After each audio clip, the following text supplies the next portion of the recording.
तो ये कहानी है 40 साल के एक लेजेंडरी हिटमैन की, जिसे मानना लगभग इम्पॉसिबल है। लेकिन इसके साथ एक ऐसा कांड हो जाता है जिससे ये एक 13 साल का बच्चा बन जाता है, लेकिन इसका दिमाग अभी भी वही हिटमैन वाला है। अब इस सिचुएशन को हैंडल करने के लिए इसे एक मिशन मिला होता है, जो कि है नॉर्मल बच्चों की तरह स्कूल जाना। लेकिन ट्विस्ट ये है, भले ही वो बाहर से एक स्टूडेंट दिख रहा हो, लेकिन अंदर से वो एक प्रोफेशनल किलर है। और अब उसकी लाइफ 2 पार्ट में डिवाइड हो गई है, एक उसका स्कूल और एक है उसका रियल वर्ल्ड। अब देखना ये है कि कैसे ये अपनी दोनों चीजों को मैनेज करेगा, वो भी अपनी आइडेंटिटी को बिना रिवील किए।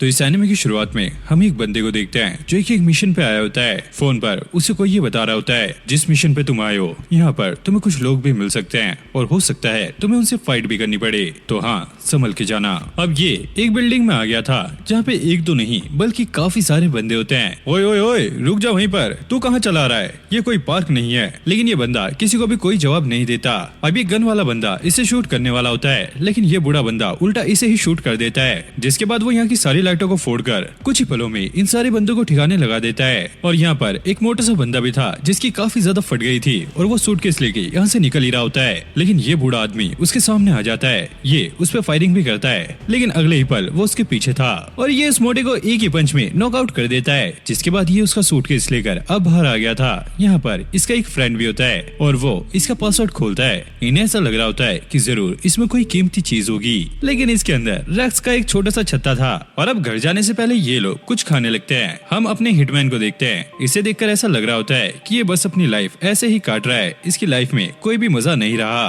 फिर अगले दिन ये अपने अपार्टमेंट में आ गया था। रास्ते में जाते हुए ये एक बच्चे से टकरा जाता है। वो बच्चा इसे देखकर काफी ज्यादा डर गया था और वो चिल मिला के यहाँ से भाग जाता है। अब जूजो को ये समझ नहीं आता कि आखिरकार बच्चों को इससे इतना ज्यादा डर क्यों लगता है। और हाँ, इस बंदे का नाम जूजो है, जो कि अब पता चल गया है। इसके रूम में आने के बाद हमें पता लगता है कि सच में इसकी लाइफ काफी ज्यादा झंडा है, क्योंकि इसकी एक फैमिली भी है, लेकिन इसकी वाइफ और इसकी बेटी इसके साथ नहीं रहते।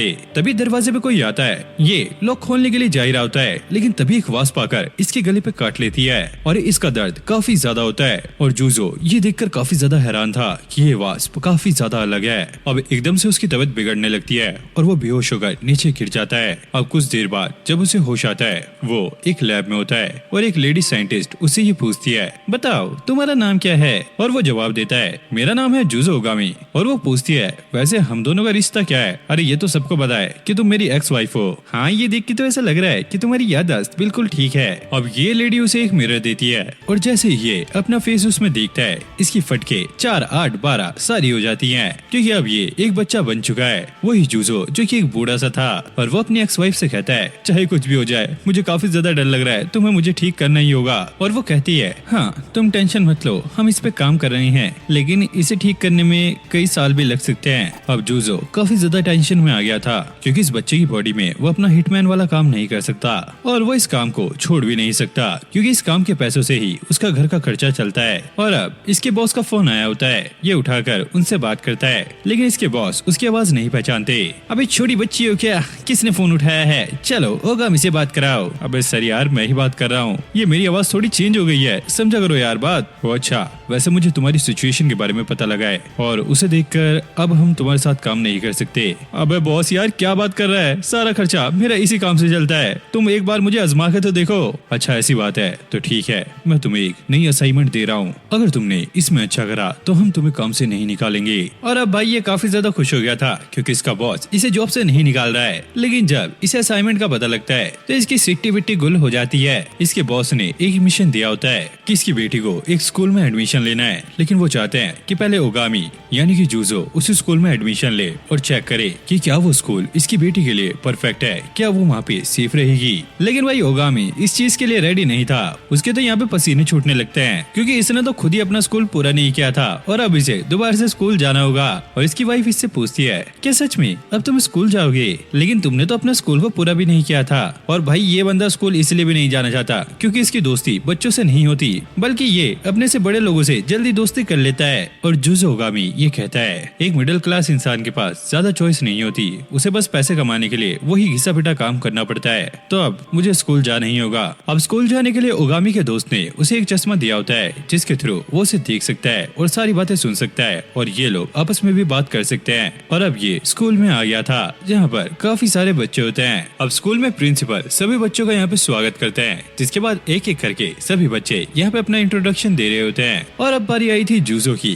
जो कि काफी ज्यादा नर्वस था क्योंकि आज तक उसने ऐसा काम कभी नहीं किया और अब उसे यहाँ पे अपना इंट्रोडक्शन देना होगा, जिसकी काफी ज्यादा फट रही होती है। लेकिन उसका दोस्त चश्मे के थ्रू उसे मोटिवेट कर रहा होता है, जिसके बाद वो यहाँ पे कुछ बोलना स्टार्ट करता है, लेकिन बीच में वो कुछ ऐसा बोल देता है जिससे सभी लोग उसे यहाँ पे घूरने लगते हैं। उसने अपनी हॉबीज में बताया होता है कि उसे हथियार रखना भी पसंद है और सभी लोग ये बात कर रहे होते हैं, अबे ये कोई जेल वेल से आया क्या? मुझे शकल से तो ये शरीफ लग रहा है, लेकिन काम इसके गुंडे वाले लग रहे हैं। अब जूजो का दोस्त उसे सुनाने लगता है, अबे भाई ये क्या कर रहा है? यहाँ पे पहले दिन ही बेइज्जती करवाएगा क्या? जा इस चीज को ठीक कर। अरे हाँ, मैंने कहा था ना कि मुझे हथियार पसंद है, लेकिन असल वाले नहीं बल्कि गेम में। और ये सुनने के बाद बच्चे और भी ज्यादा अजीब रिएक्ट करने लगते हैं क्योंकि इसके फेस का एक्सप्रेशन कुछ अलग ही बता रहे होते हैं। और इस तरह इस बेचारे का पहला दिन स्कूल में खत्म होता है। ये अपने शूज निकाल के रैक में रख रहा होता है, तभी एक लड़की आकर इससे टकराती है और उसकी फ्रेंड उसे ये कहती है, अरे यार देख के चल ले, इससे क्यों टकरा रही है? ये अभी अपना हथियार निकाल के तुम्हें शूट कर देगा। और ये हंसती हुई यहाँ से निकल जाती है। मतलब कि भाई जहाँ बंदे का टोरा जमना चाहिए था वहाँ इसकी बेइज्जती हो रही है। और इसका दोस्त ये कह रहा होता है, ले भाई पहले दिन ही बेइज्जती करवा ली। और घर पहुँचने के बाद ये देखता है कि कोतात्सु ने इसके लिए काफी टेस्टी खाना बनाया होता है और ये इसका दोस्त नहीं है बल्कि ये इसका चेला है जो कि इसके साथ ही रहता है और ये इसकी मॉम की तरह बिहेव कर रहा होता है। देखो अब तुम स्कूल जाने लग गए हो तो खाना खाने के बाद तुम्हें होमवर्क भी करना होगा। और जूजो से कहता है, अबे बस कर यार, मेरी मॉम बनने का ट्राई मत कर। माना कि मैं एक बच्चा बन चुका हूँ, लेकिन भाई हूँ तो मैं तेरा बॉस ही ना। और कोतात्सु कहता है, अरे बॉस मैं आपके भले के लिए कह रहा हूँ, अगर आप बच्चों की तरह बिहेव करोगे तो कोई भी आपको पहचानेगा नहीं और आपके लिए अच्छा ही होगा। फिर अगला सीन हम फिर से स्कूल का देखते हैं जहाँ पे जूजो की मैथ की क्लास चल रही होती है और इसके कुछ भी पल्ले नहीं पड़ रहा था और बैठा बैठा ये सोच रहा होता है, अरे यार इससे सही तो मेरी हिटमैन वाली लाइफ थी, कम से कम मैं कुछ न कुछ करके पैसे तो कमा लिया करता था। यहाँ तो मेरे कुछ घंटे पल्ले नहीं पड़ रहा है। और शुरू से ही इसे पढ़ना लिखना पसंद नहीं है, लेकिन उस वास्प के काटने के बाद इसकी बॉडी में काफी सारे चेंजेस आए हैं। इसकी सोचने समझने की पावर काफी ज्यादा बढ़ चुकी है और जैसे ये बोर्ड की तरफ देखता है इसे सारा कुछ आसानी से समझ आ जाता है और अब इसे पढ़ाई में भी मजा आने लगता है और उसे सारे ही सब्जेक्ट काफी अच्छे से समझ आ रहे होते हैं। और जब भी उसे फ्री टाइम मिलता है तो वो अपनी पुरानी लाइफ को साइंस से कंपेयर करने लगता है कि जब भी वो बुलेट फायर करता था तो उसमें क्या क्या हुआ करता था और क्या चीज कैसे चलती थी। और ये इस चीज का अफसोस करने लगता है कि पहले वो क्यों नहीं पढ़ा, क्योंकि पढ़ाई तो काफी ज्यादा बढ़िया चीज है। फिर हम रात में उसके घर का सीन देखते हैं जहाँ पे कोतात्सु खाने के लिए जूजो को बुलाने के लिए आया होता है, लेकिन वो देखता है उसका बॉस तो यहाँ पे पढ़ाई कर रहा है और जूजो से कहता है, अबे यार मुझे परेशान मत करो, मुझे अपना होमवर्क करना है और हाँ कल की क्लास के लिए तैयारी भी करनी है। अब कोतात्सु को समझ नहीं आता कि इसके बॉस के साथ हुआ क्या है। कल तो भाई ये पढ़ाई से भाग रहा था, आज ये खुद ही सारा कुछ कर रहा है। और ऐसे ही ये नॉर्मल डेज की तरह अब अगले दिन भी अपने स्कूल जाता है, लेकिन आज स्कूल में कुछ ऐसा होता है जो कि इसने सोचा भी नहीं था। बाहर हम एक नंगे आदमी को देखते हैं जिसने पांडा वाला मास्क पहना होता है और ये यहाँ पे लोगों को मार रहा होता है। सभी टीचर स्टूडेंट को अंदर जाने के लिए कहते हैं क्योंकि ये उन्हें भी परेशान कर रहा होता है। जिसके बाद ये बंदा कुछ लड़कियों को देखता है जो कि इसकी वीडियो बना रही थी। अब ये उनके पास आकर अपने अंडरवेयर पे हाथ रख लेता है। उन्हें ऐसा लगता है कि अब ये उनके सामने पूरा ही नंगा हो जाएगा। वहीं जूजो और उसका दोस्त ये सारा कुछ देख रहे होते हैं और ये वही लड़कियां थी जिन्होंने जूजो का मजाक बनाया होता है। कोतात्सु उसे मना करता है कि तुम्हें इनकी हेल्प नहीं करनी, इन्हें ऐसे ही रहने दो। लेकिन भाई वो बंदा ठरकी इनके सामने गलत गलत हरकतें कर रहा होता है। अरे इनकी बराबर की तो मेरी लड़कियां हैं, मुझे इनकी हेल्प करनी ही होगी। वो उस बंदे के सामने एक बॉक्स फेंकता है और 3-4 बुलेट वहाँ पे फायर कर देता है, जिससे यहाँ पे धुआं हो गया था। और फिर वो उसके जाके एक जोरदार पंच मारता है, लेकिन इससे इस बंदे को कुछ भी नहीं हुआ होता क्योंकि जूजो अब एक बच्चे की बॉडी में है, तो भाई यहाँ पे उसे थोड़ा बहुत तो जोर लगाना पड़ेगा। जिसके बाद ये ठरकी अपने अंडरवेयर में से एक बॉम्ब निकाल लेता है और जूजो वो बॉम्ब देखकर कहता है, अबे साले ठरकी ये बॉम्ब रखने के लिए तेरे को और कोई जगह नहीं मिली। और वो उसके अंडे फोड़ देता है और वो बॉम्ब साइड में फेंक देता है। और ऐसे इसने इन लड़कियों को बचा लिया था। वो लड़कियां इसे सामने देखती हैं और इससे पूछती हैं, जूजो क्या तुमने हमारी जान बचाई? क्या जान? नहीं, मैं तो अभी आया हूँ। अब ये यहाँ पे ठरकी अपने अंडे पकड़ के पड़ा होता है। सारे लोग काफी ज्यादा हंस रहे होते हैं और ये न्यूज सारी जगह फैल गई थी। जूजो की एक्स वाइफ भी ये न्यूज देख रही होती है और वो ये देखकर काफी ज्यादा खुश थी। अब अगले दिन सभी बच्चे एक क्लास का अनऑफिशियल व्हाट्सएप ग्रुप बनाने की बात कर रहे होते हैं, जैसे कि सभी का होता है, आपका भी होगा ही। और यहाँ पे कुछ बच्चे भी थे जो कि जूजो को पसंद नहीं करते, तो वो इसे ऐड करने से मना कर रहे होते हैं। लेकिन वो दो लड़कियां जिसे जूजो ने बचाया था वो इसके पास जाके उसे ये पूछने लगती है, ही हम एक व्हाट्सएप ग्रुप बना रहे हैं, क्या तुम उसमें ज्वाइन होना चाहोगे? लेकिन जूजो सोचता है, अब यार इनको ज्वाइन करके मैं क्या करूंगा, वैसे भी मैं इनसे बात कहाँ करूंगा। लेकिन फिर भी वो उनका मन रखने के लिए हाँ बोल देता है। अब जैसे वो घर जाता है वो देखता है कि फोन पे काफी सारी नोटिफिकेशन आई हुई है और सारे लोग यहाँ पे बातें करने में लगे हुए हैं और वो काफी ज्यादा परेशान हो गया था। और वो अपने दोस्त से कहता है, अब यार इसे किसी तरीके से बंद कर वरना मैं इसे फोड़ दूंगा। और कोतात्सु कहता है, अरे बॉस, नए जमाने के बच्चे ऐसे ही बात करते हैं, आप तो पुराने जमाने के हो, आपको क्या ही पता होगा। जिसके बाद वो थोड़ी हवा खाने के लिए बाहर आ गया था और वो ये सोच रहा होता है, ये लाइफ भी काफी अच्छी है। अब अगले दिन जूजो दोबारा से स्कूल जा रहा होता है। उसका दोस्त कहता है, अरे क्या यार बॉस, बार बार पढ़ते ही रहते हो, जरा आसपास की हरियाली तो देख लो। कोतात्सु, मैंने अपने टाइम में बहुत हरियाली देखी है, बस मुझे अब पढ़ने दे। अब वो अंदर जाके अपनी सॉक्स उतार के रख रहा होता है, तभी वो दोनों लड़कियां यहाँ पे टपक जाती हैं। Hello handsome, good morning. लेकिन भाई इस बंदे की गुड मॉर्निंग तो बैड लग रही होती है, क्योंकि इसका मुंह ऐसा लग रहा होता है जैसे कि इसने लड्डू भर रखे हों। अब ये इन दोनों चिंकी मिंकी के साथ क्लास में जाने लगता है। आज पहली बार उसकी नजर क्लास की एक लड़की पे जाती है जिसका नाम है नोरन। और ये लड़की ना पढ़ाई में भी और स्पोर्ट्स में भी काफी ज्यादा अच्छी है, जिस वजह से सभी लोग इसे काफी ज्यादा पसंद करते हैं, मतलब कि भाई इसे गर्लफ्रेंड बनाना चाहते हैं। लेकिन भाई इस लड़की को तो इन चीजों में बिल्कुल भी इंटरेस्ट नहीं होता, वो तो बस अकेली रहना पसंद करती है। और जूजो को जैसे पता चलता है कि ये लड़की और कोई नहीं बल्कि मिस्टुका ऑर्गेनाइजेशन की प्रेसिडेंट की बेटी है, तो उसे ना चाहकर भी इस लड़की से दोस्ती करनी पड़ती है, क्योंकि भाई इसकी असाइनमेंट ही यही है, मतलब कि लड़की पटाओ, नहीं लड़की को देखो यार, मतलब देखभाल करनी है। अब वो उसके पास जाकर कहता है, हेलो क्यूटी, कैसी हो? और वो उसे गुस्से में देखकर कहती है, अबे चंपू से तुझे और कोई काम नहीं है, दिख नहीं रहा है मैं पढ़ रही हूँ। तो भाई ये चुपचाप मुंह बना के यहाँ से निकल जाता है। जिसके बाद इनकी साइंस क्लास थी। अब ये बाहर जा रहा होता है और फिर वहाँ पे फूट कर रोने लगता है, मतलब कि इतना बड़ा होकर भी एक लड़की से रिजेक्ट होके आ रहा है, इसने तो इज्जत का भाजीपाला करा दिया। जिसके बाद वो चिंकी मिंकी भी यहाँ पर आ गई थी। वो इससे पूछती है, अबे ओए ये जमीन क्यों चाट रहा है? फिर चलते हुए ये बताने लगता है, दरअसल वो नोरेन से मुझे दोस्ती करनी है, वो मुझे काफी ज्यादा अच्छी लगती है। अच्छा तो ये बातचीत है, लेकिन तुम गलत मछली पकड़ रहे हो, क्योंकि वो पढ़ने में भी काफी ज्यादा बढ़िया है और साथ में स्पोर्ट्स में भी काफी ज्यादा अच्छी है। और कोई भी लड़का अगर उस पर ट्राई करता है तो भाई वो उसका वहीं पे इनकाउंटर कर देती है। और ऊपर से वो इतनी ज्यादा रिच है कि कोई भी उसकी दोस्त नहीं है, इसलिए उसको अकेले टाइम स्पेंड करना अच्छा लगता है। अब इतना सारा कुछ सुनने के बाद भाई ये तो अपने घर के लिए निकल गया था। अब रास्ते में भाई को भूख लगने लगती है, तो कुछ खाने के लिए वो यहाँ पे एक रेस्टोरेंट में आ गया था। लेकिन सामने यहाँ पे नोरेन थी जो कि पार्ट टाइम यहाँ पे काम करती है। अब इस पगलेट को भी समझ नहीं आता कि ये क्या बोले, तो वो चुपचाप जाके यहाँ पे बैठ जाता है। अब नोरेन उसे पानी लाके देती है और ये सोच रहा होता है, अबे क्या सच में ये उस प्रेसिडेंट की बेटी है? और अब वो इसके लिए रामेन भी लेकर आ गई थी। और जैसे ये रामेन को खाता है ये भाई हवा में उड़ने लगता है, मतलब कि इसने आज तक ऐसी रामेन काफी टाइम पहले खाई थी, वो भी अपने घर में। तब इसकी मॉम इसके साथ रहा करती थी और इसे ये रामेन काफी ज्यादा पसंद आ रही थी। नोरेन उसे रुकाते हुए कहती है, ये खत्म करने के बाद मुझे बाहर मिलना। अब ये लड़की सिर पकड़ के उससे ये कहने लगती है, अबे नल्ले तुझे और कोई जगह नहीं मिली, यहीं पे आके तुझे रामेन खानी थी? अरे क्या बोलूं, यहाँ की रामेन काफी ज्यादा बढ़िया है और ये मेरे घर के पास ही था तो मैं यहाँ पे आ गया। और वैसे मुझे भी क्या पता था कि तुम यहाँ पे काम करती हो, मैं तो बस चलता फिरता यहाँ पे आ गया था क्योंकि मुझे भूख लगी थी। और हाँ टेंशन मत लो, ये बात मैं किसी को नहीं बताऊंगा कि तुम यहाँ पे काम करती हो। हाँ ये तुमने सही कहा, इस बात को तुम सीक्रेट रखना, अगर तुमने ये बात किसी को भी बताई फिर तुम देख लेना तुम बचने नहीं वाले। अब ये लोग घर की तरफ चलने लगते हैं और ये आपस में बात कर रहे होते हैं। नोरेन ये बता रही होती है कि उसके घर में काफी कुछ अजीब है। जब वो छोटी थी तो उसके पेरेंट्स उसे काफी सारे लड़कों से मिलाया करते थे ताकि वो उनमें से अपना कोई फ्यूचर हस्बैंड चुन सके। और नोरेन का मानना था कि वो आगे जाके इस सोच को बदलेगी और उसे भी अपने अंकल की तरह एक बहुत बड़ा रामेन का रेस्टोरेंट खोलना है जहाँ पे वो खुद रामेन बनाया करेगी। और वो अपने घर वालों को दिखाना चाहती है कि लड़कियां भी लड़कों से कम नहीं होती। और जब कभी भी वो अपने घर वालों से परेशान होकर बाहर आया करती थी तो उसके अंकल उसे यहाँ पे रामेन खिलाया करते थे और फिर उसका दिमाग पूरा शांत हो जाया करता था। इसलिए वो भी चाहती है कि वो लोगों की हेल्प करे और उनके दुख दर्द बांटे।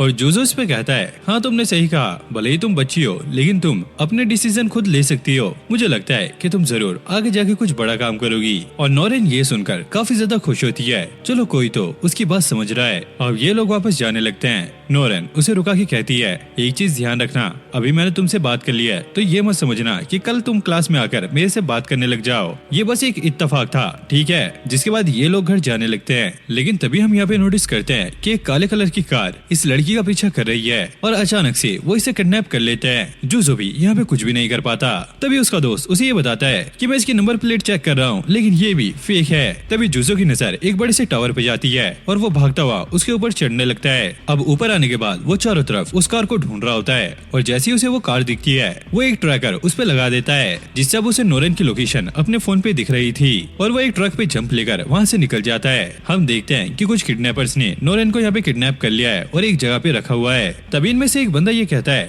अरे यार क्या माल है, मुझे तो ये हाई स्कूल की लड़की नहीं लगती, ये तो काफी ज्यादा मैच्योर है, काश मैं इसके साथ शादी कर पाता। तभी यहाँ पे इनका एक बॉस आता है और वो इसे लात मारकर पीछे फेंक देता है और वो नोरेन से कहता है, तुम घबराओ मत, मैं इसे खत्म कर दूंगा, बस तुम मुझे उस ड्रग का फॉर्मूला बता दो जो तुम्हारे मॉम डैड ने इन्वेंट किया है। लेकिन नोरेन कहती है कि उसे इसके बारे में कुछ भी नहीं पता और वो बार बार इसी के बारे में पूछ रहा होता है और नोरेन भी यहाँ पे कुछ नहीं बताती। ये बंदा समझ गया था कि वो ऐसे कुछ भी नहीं बताने वाली और इस बंदे को इसकी कमजोरी पता थी तो वो उससे कहता है, अगर तुमने मुझे वो फॉर्मूला नहीं बताया तो मैं तुम्हारे अंकल को 2 हिस्सों में काट दूंगा। लेकिन तभी अचानक जूजो यहाँ पे पहुंच जाता है और वो आते ही इन किडनैपर्स के बॉस को खत्म कर देता है और इसने नोरेन का फेस भी ढक दिया था ताकि उसे इसकी रियल आइडेंटिटी के बारे में पता न लगे। अब इन सारे गुंडों ने उस पे फायर करने के लिए गन्स निकाल ली थी लेकिन जूजो उनसे पहले ही सबको खत्म कर देता है। अब वो नोरेन से कहता है, चलो मैं तुम्हें एक राइड पे लेके चलता हूँ। अब वो नोरेन को एक ट्रॉली पे बैठा कर यहाँ से बाहर ले जाने लगता है। रास्ते में एक बंदा आता है और ये एक ही किक में उसे सेट कर देता है। ऐसे ही बाहर जाते जाते बहुत सारे बंदे आ रहे थे और ये सबको ही ठिकाने लगाते हुए जा रहा होता है और कुछ ही देर में ये सब किडनैपर्स को मारकर बाहर आ गया था। नोरेन एक ट्रॉली पे बैठी थी और बाहर आते आते उसका सर भी घूम गया है और उसे चक्कर आने लगते हैं। ओए प्लीज मुझे नीचे उतार दे, मुझे चक्कर आ रहे हैं। लेकिन बाहर आने के बाद ये देखता है उन किडनैपर्स का बॉस अभी जिंदा है और वो कार लेकर इन्हीं की तरफ आ रहा है। जूजो उस लड़की को वहाँ से साइड हटाता है और उस ट्रॉली को लेकर उस कार की तरफ फेंक देता है जिससे यहाँ पे कार पलट जाती है और ये बंदा यहीं पे मारा जाता है। और फिर जूजो नोरेन को कुछ सूंघा के वहीं पे बेहोश कर देता है। फिर उसे याद आता है कि उसके पास एक बुक भी थी, शायद वो अंदर रह गई है, उसे वो वापस लानी होगी वरना काफी बड़ी गड़बड़ हो सकती है। फिर हम जूजो को मैथ्स की क्लास में देखते हैं और इसे यहाँ पे मैथ कुछ भी समझ नहीं आ रही होती है क्योंकि इसे इसकी बेसिक भी क्लियर नहीं है और इसमें हेल्प लेने के लिए ये अपनी एक्स वाइफ को कॉल लगाता है लेकिन इसकी एक्स वाइफ इसे साफ मना कर देती है। जूजो देखो मैं अभी काफी ज्यादा बिजी हूँ, क्यों ना तुम अपने टीचर की हेल्प लो, वो तुम्हारी मदद कर देंगे। जूजो कहता है, तुम्हें नहीं लगता कि वो मेरे से काफी छोटा है और अगर मैं उससे हेल्प लूंगा तो ये कुछ सही नहीं बैठेगा, लगता है यार अब मुझे ही कुछ करना पड़ेगा। जिसके बाद वो पढ़ने के लिए लाइब्रेरी में चला जाता है लेकिन यहाँ पर भी उसे कुछ भी समझ नहीं आ रहा था।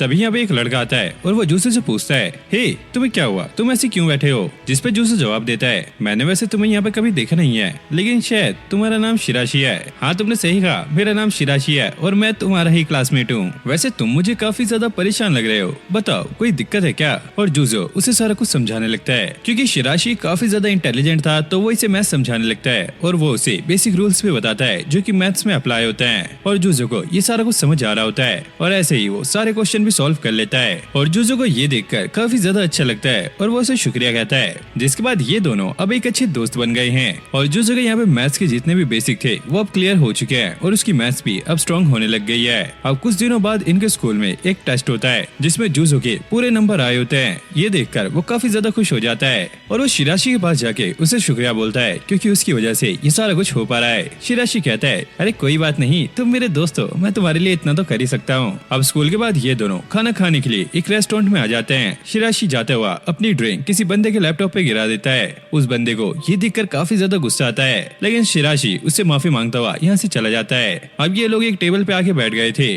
और क्या ऑर्डर करना है ये सोच रहे होते हैं। शिराशी यहाँ पे जूजो को बता रहा होता है कि उसकी लाइफ कैसी थी। दरअसल जब वो छोटा था तो उसकी मॉम तभी गुजर गई थी। उसके बाद उसकी दादी ने ही उसकी देखभाल की है, लेकिन अब वो भी बूढ़ी हो रही है। लेकिन ये चाहता है कि इसके पास कुछ ऐसे लोग रहें जो कि इसकी केयर भी करें और इसे पसंद भी हो। तभी पीछे से वो बंदा आकर इनकी बेइज्जती करने लगता है। अबे तुम दोनों ढक्कन हो क्या बातें कर रहे हो? ऐसा आज के टाइम में कुछ भी नहीं होता, सब भाई सेल्फिश हैं, सारे अपने काम में लगते हैं, कोई तेरे पास आके तेरी केयर नहीं करेगा, ठीक है समझ गया तू? ये सुनकर जूजो को काफी ज्यादा गुस्सा आता है। मेरा मन तो कर रहा है कि मैं इसके दांत तोड़ दूं। शिराशी उसे शांत कराता है, नहीं रुको। लेकिन ये बंदा भाई जूजो की भी बेइज्जती करने लगता है। अबे वो डबल बैटरी तेरी अभी चार्ज कर दूंगा यहीं पे। अब ये सुनकर शिराशी को गुस्सा आ जाता है और वो खड़ा हो जाता है। अबे वो सुन, चुप हो जा 7वीं फेल, वरना मैं तेरे मुंह पे पेशाब कर दूंगा।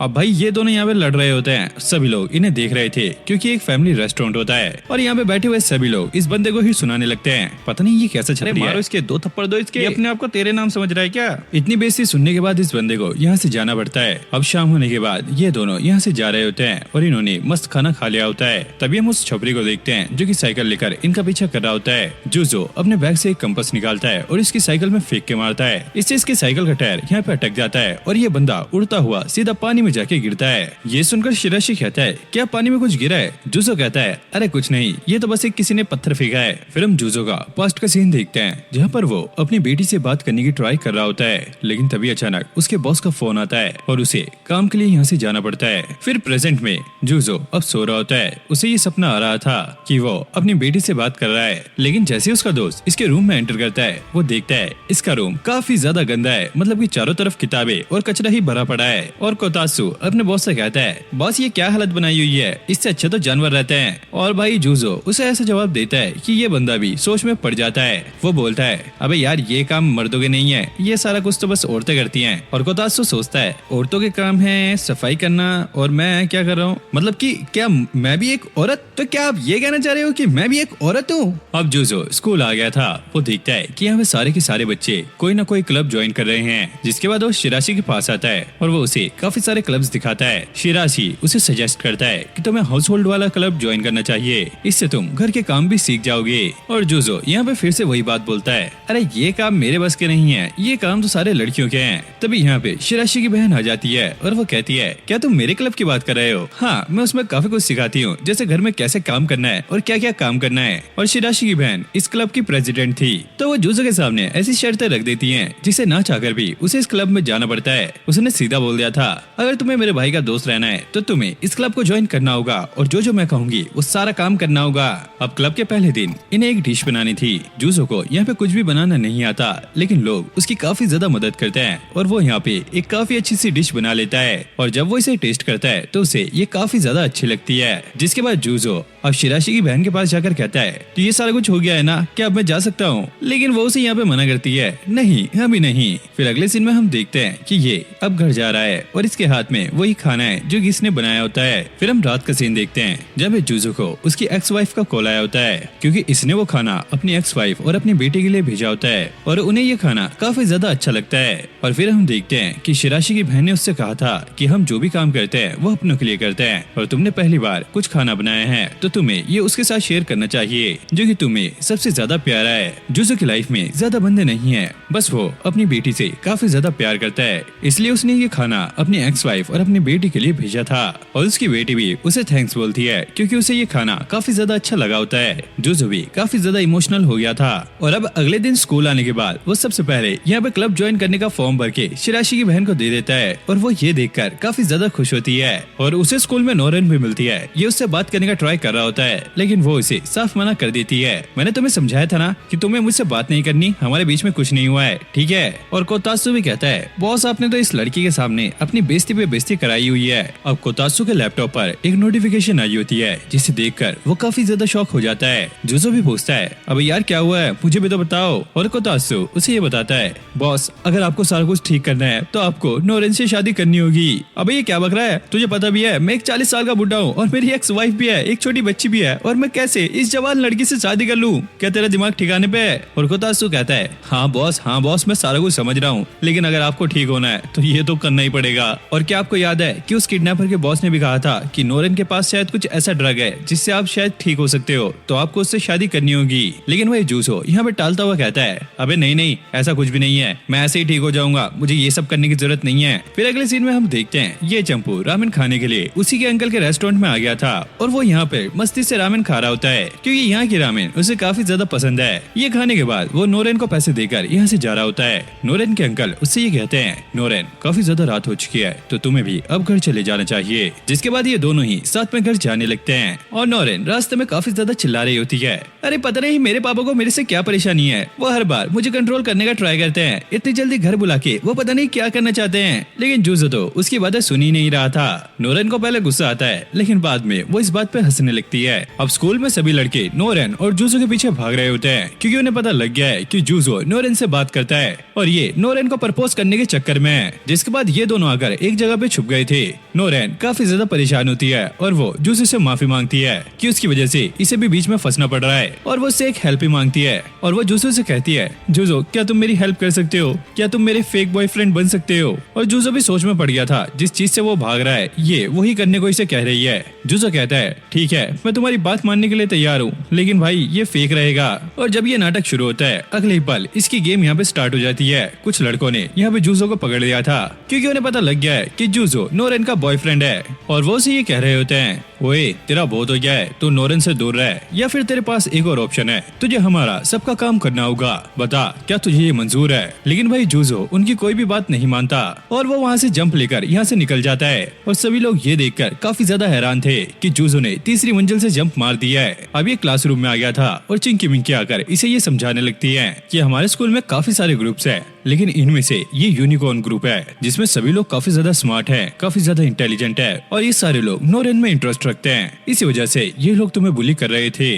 अब ये अपने घर आ गया था। यहाँ पे कोतात्सु अपने बॉस से कहता है, बॉस मैंने देख लिया है कि तुम उसका बॉयफ्रेंड बनने का नाटक कर रहे हो और लोग तुम्हें बुली कर रहे हैं, लेकिन एक बात ध्यान रखना, अगर तुम उसके लिए सीरियस नहीं हो तो तुम्हें उसका बॉयफ्रेंड भी नहीं बनना चाहिए, इससे तुम्हें ही प्रॉब्लम हो सकती है। जूजो कहता है, हाँ यार मैं उससे शादी नहीं करने वाला, मैं बस उसकी हेल्प कर रहा हूँ। कोतात्सु कहता है, वही तो मैं कह रहा हूँ कि अगर आप उसकी ऐसे ही हेल्प करते रहोगे तो इससे आप ही खतरे में पड़ सकते हो। और वो ये भी कहता है कि मुझे नोरेन के लिए थोड़ा बुरा लगता है कि उसके साथ क्या क्या होता है, लेकिन आपको पता है ना कि उसकी फैमिली की वजह से वो भी खतरे में पड़ सकती है क्योंकि उनके पास एक ऐसा ड्रग है जिससे शायद कुछ बहुत बड़ा किया जा सकता है और इसलिए अंडरवर्ल्ड के सभी लोग उसके पीछे पड़े हुए हैं और वो डायरेक्ट हमला ना करके स्कूल में कुछ ऐसे स्टूडेंट्स को भेज रहे हैं जो नोरेन को अपने प्यार में फंसा के उससे शादी कर सके ताकि वो उससे वो ड्रग काफी आसानी से निकलवा सके। फिर अगले दिन नोरेन जूजो से ही बात कर रही होती है और वो उससे कहती है, जूजो मुझे पता है कि जब से तुमने ये नाटक किया है तुम्हें काफी कुछ सहना पड़ रहा है, लेकिन मैं चाहती हूँ कि अब तुम ये नाटक बंद कर दो क्योंकि मैं नहीं चाहती कि मेरी वजह से तुम्हें इतना कुछ झेलना पड़े। और हाँ अब मैं क्लब में आना भी बंद कर दूंगी, अब ये सारा कुछ मुझे ही हैंडल करना होगा। और वो इससे दूर रहने का ट्राई कर रही होती है ताकि ये बीच में घसीटा ना जाए और जूजो यहाँ पे कुछ भी नहीं कहता।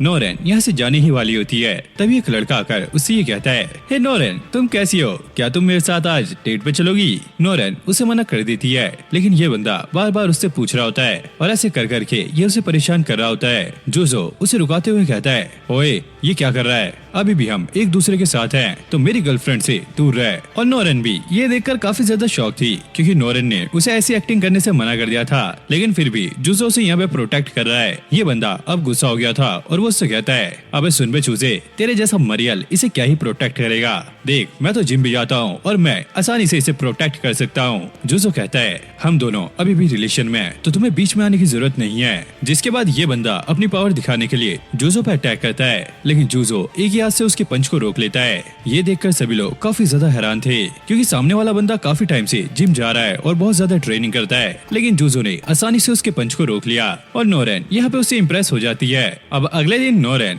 जूजो से ये पूछती है, ही तुम्हें क्या हुआ है, तुमने कल उस लड़की को काफी आसानी से रोक लिया, कहीं तुमने कोई टॉनिक तो नहीं पी लिया जिससे तुम्हारे अंदर सुपर पावर आ गई। जूजो कहता है, अरे नहीं नहीं ऐसा कुछ भी नहीं है, वो तो बस मेरा लक था, वो गलती से मैंने उसका पंच रोक लिया, ऐसा कुछ भी नहीं है। लेकिन नोरेन को यहाँ पे कुछ गड़बड़ लग रही थी जिसके बाद वो उसे बताती है, दरअसल मेरे डैड ने मुझे एक पेन भेजा है ताकि मैं उसे दे सकूं जिसे मैं डेट कर रही हूँ, और ये फाउंटेन पेन होता है जो कि वो जूजो को देती है। अब इनको ये समझ नहीं आता कि उसके डैड ने इन्हें ये पेन क्यों भेजा जा, जरूर इसके पीछे कुछ न कुछ मतलब होगा। अब ये तो आगे जाके ही पता लगेगा। फिर हम क्लासरूम में एक नए ट्रांसफर स्टूडेंट को देखते हैं जिसका नाम है शिन, जो कि देखने में थोड़ा सा स्मार्ट लग रहा होता है और हाँ थोड़ा सा इंटेलिजेंट भी। लेकिन जब ये अपना इंट्रोडक्शन देने लगता है तो इसके चाल ढाल ही यहाँ पे चेंज हो जाते हैं। ये पूरा कंफ्यूज हो गया था, इसे समझ भी नहीं आ रहा था कि इसे करना क्या है। जैसे कि कोई बंदा एकदम से पगला जाता है, वैसे ही इस बंदे के साथ हो रहा था। तो टीचर इसे बैठने के लिए कहता है, अबे बस बे बस, हो गई तेरी एक्टिंग, चल जाके बैठ। इस चंपू का तो पहली बार में ही ऑरा माइनस में चला गया। जिसके बाद अब ये नोरेन के साइड में जाके बैठ जाता है और अब इसकी और भी ज्यादा सुलगने लगती है। मतलब भाई इसे समझ नहीं आ रहा था कि लड़की के साइड में बैठ के इसे क्या करना चाहिए। ये वहाँ पर और भी एक्टिंग कर रहा होता है। मतलब भाई ये थप्पड़ थप्पड़ खा के जाएगा आज घर। अब भाई ये कंफ्यूज था कि इसे बोलना क्या है। जिसके बाद भाई वो यहाँ पे लेटर पे कुछ लिख के नोरेन को देता है, जिसमें ये लिखा होता है कि मैं तुम्हें पसंद करता हूँ, प्लीज क्लास के बाद तुम मुझे पार्क में मिलना। मतलब भाई जैसी इसकी हरकतें लग रही है ना, सामने तो इससे कुछ बोला नहीं जा रहा। अगर वो ग्राउंड में इससे मिलने के लिए आ गई ना, ये तो चड्डी में कुछ ना कुछ कर देगा, देख लेना। अब उससे मिलने जाने से पहले नोरेन जूजो के पास आई होती है और वो उसे सारा कुछ समझा देती है और उसे अकेले जाने में ठीक नहीं लग रहा होता है। तो इसलिए वो जूजो को अपने साथ ले जाने वाली है। और जैसे ही यहाँ से जाने वाले होते हैं, शिन उनके पीछे ही खड़ा होता है, जो कि भाई बच्चों वाला निप्पल चूस रहा होता है। ये लोग उसे देखकर काफी ज्यादा शॉक हो गए थे, खासकर नोरेन।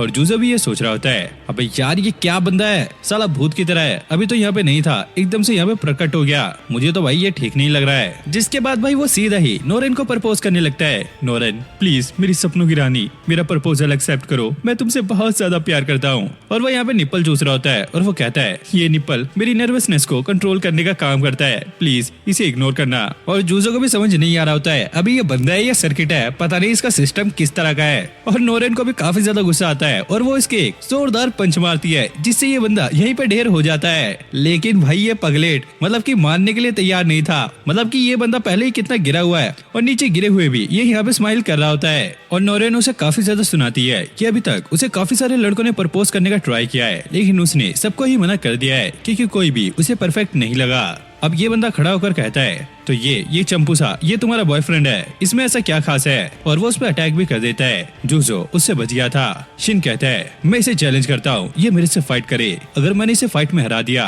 तो तुम मेरी गर्लफ्रेंड बन जाओगी। और इसके पास जो फाउंटेन पेन है, ये जिसके पास होगा उसी की तुम गर्लफ्रेंड होगी। और ये पेन उसका ऑफिशियल प्रूफ है। अब जूजो को भी समझ नहीं आता कि वो क्या करे, क्योंकि अगर वो हार गया तो नोरेन उसके हाथ से चली जाएगी। इसलिए वो इसके चैलेंज को एक्सेप्ट कर लेता है। लेकिन भाई ये बंदा भी काफी ज्यादा खतरनाक है और हमें ये भी पता लगता है कि ये फाउंटेन पेन जिस भी बंदे के पास होता है तो ये उस लड़की का फियांसे होता है, इसलिए इस पेन को रखा जाता है और ये एक स्पेशल पेन है। और सभी लोग अब इनका मजाक बना रहे होते हैं क्योंकि ये तो अब जाने वाला है। अब इनकी बैटल यहाँ पे स्टार्ट होने वाली है। शिन जूजो से कहता है, ये लो निप्पल, इसे तुम्हें लगा के रखना है। भैंस की टक्कर ये भी अपनी तरह ही से निप्पल देने वाला है। और वो बताता है कि ये डुएल 1 घंटे तक चलने वाला है और जो भी यहाँ पे विनर बनेगा नोरेन उसकी होगी। और ये ठरकी नोरेन के पास जाके दोबारा से उसे प्रपोज करता है। नोरेन मैं तुमसे बहुत ज्यादा प्यार करता हूँ, अगर मैं जीत गया तो मैं तुम्हारी गोद में सर रख के सोना चाहता हूँ ठंडी ठंडी हवाओं में। और इनकी बैटल यहाँ पे स्टार्ट हो गई थी। शिन एक निप्पल लेकर अब जूजो के पीछे भाग रहा होता है और 1 घंटे के अंदर उसे ये निप्पल उसके मुंह में लगाना है। अगर उसने ऐसा कर दिया तो वो जीत जाएगा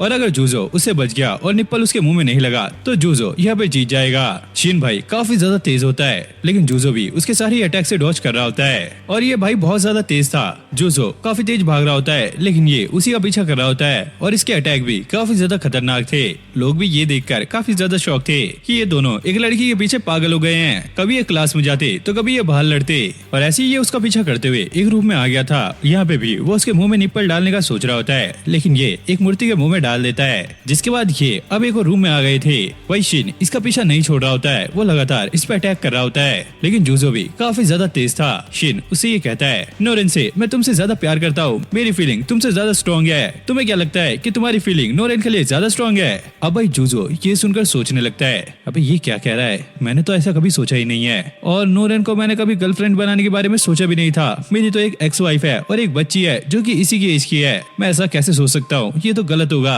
फिर हम बाहर का सीन देखते हैं। अब टाइम यहाँ पे खत्म होने वाला है। अब ऐसे ये लड़ते हुए बाहर आ गए थे। सभी लोग ये देख रहे होते हैं कि अभी तक जूजो यहाँ पे सेफ है। भाई शिन उस पर दोबारा अटैक कर रहा होता है। इस बार तो उसने एक ट्रैप बनाया होता है। सभी लोग ये देखकर काफी ज्यादा हैरान थे कि जूजो इस बार फंसने वाला है। काफी सारे निप्पल उसकी तरफ आ रहे होते हैं। जूजो जंप लेकर उससे बचता है, लेकिन यहाँ पे एक ट्रैप भी था जिसमें शिन उसे फंसा लेता है। उसके हाथ यहाँ पे बन गए थे और एक निप्पल उसकी तरफ काफी तेजी से आ रहा होता है, लेकिन तभी अचानक यहाँ पे एक थ्रेड बीच में आ जाता जाती है, जिसकी मदद से ये निप्पल यहीं पे रुक जाता है और टाइम भी यहाँ पे एंड हो जाता है। यानी कि जूजो इस चैलेंज को जीत गया है। और फिर शिन को यहाँ पे समझ आता है कि आखिरकार हुआ क्या था।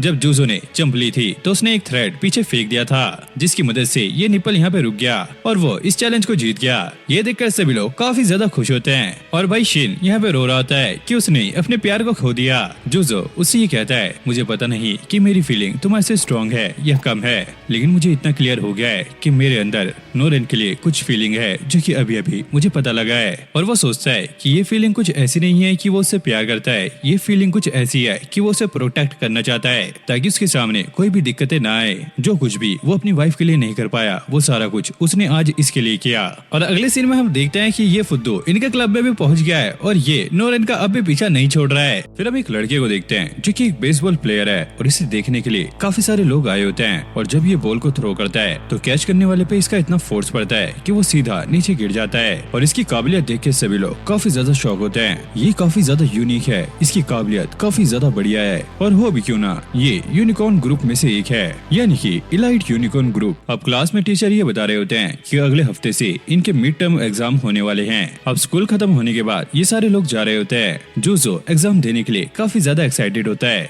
लेकिन बाद में वो यहाँ पे डरने लगता है क्योंकि वो पहली बार लाइफ में एग्जाम देने वाला है। उसे नहीं पता कि एग्जाम कैसे देने हैं। शिरासी उसे ये कहता है, अरे टेंशन मत लो, तुमने अभी तक जो भी पढ़ा है बस उसे रिवाइज कर लेना, बस वही एग्जाम में आएगा और तुम्हें वही लिखना है। और जूजो उसे थैंक्स बोलता है, थैंक्स मास्टर, तुमने फिर से मेरी हेल्प की। फिर अगले दिन नोरेन जब स्कूल में आती है वो काफी ज्यादा खुश लग रही होती है और इसका रीजन ये भी है कि सारे लोग एग्जाम की तैयारी में बिजी हैं, तो कोई भी बीच में इसे प्रपोज नहीं करेगा और ना ही इसका टाइम वेस्ट करेगा।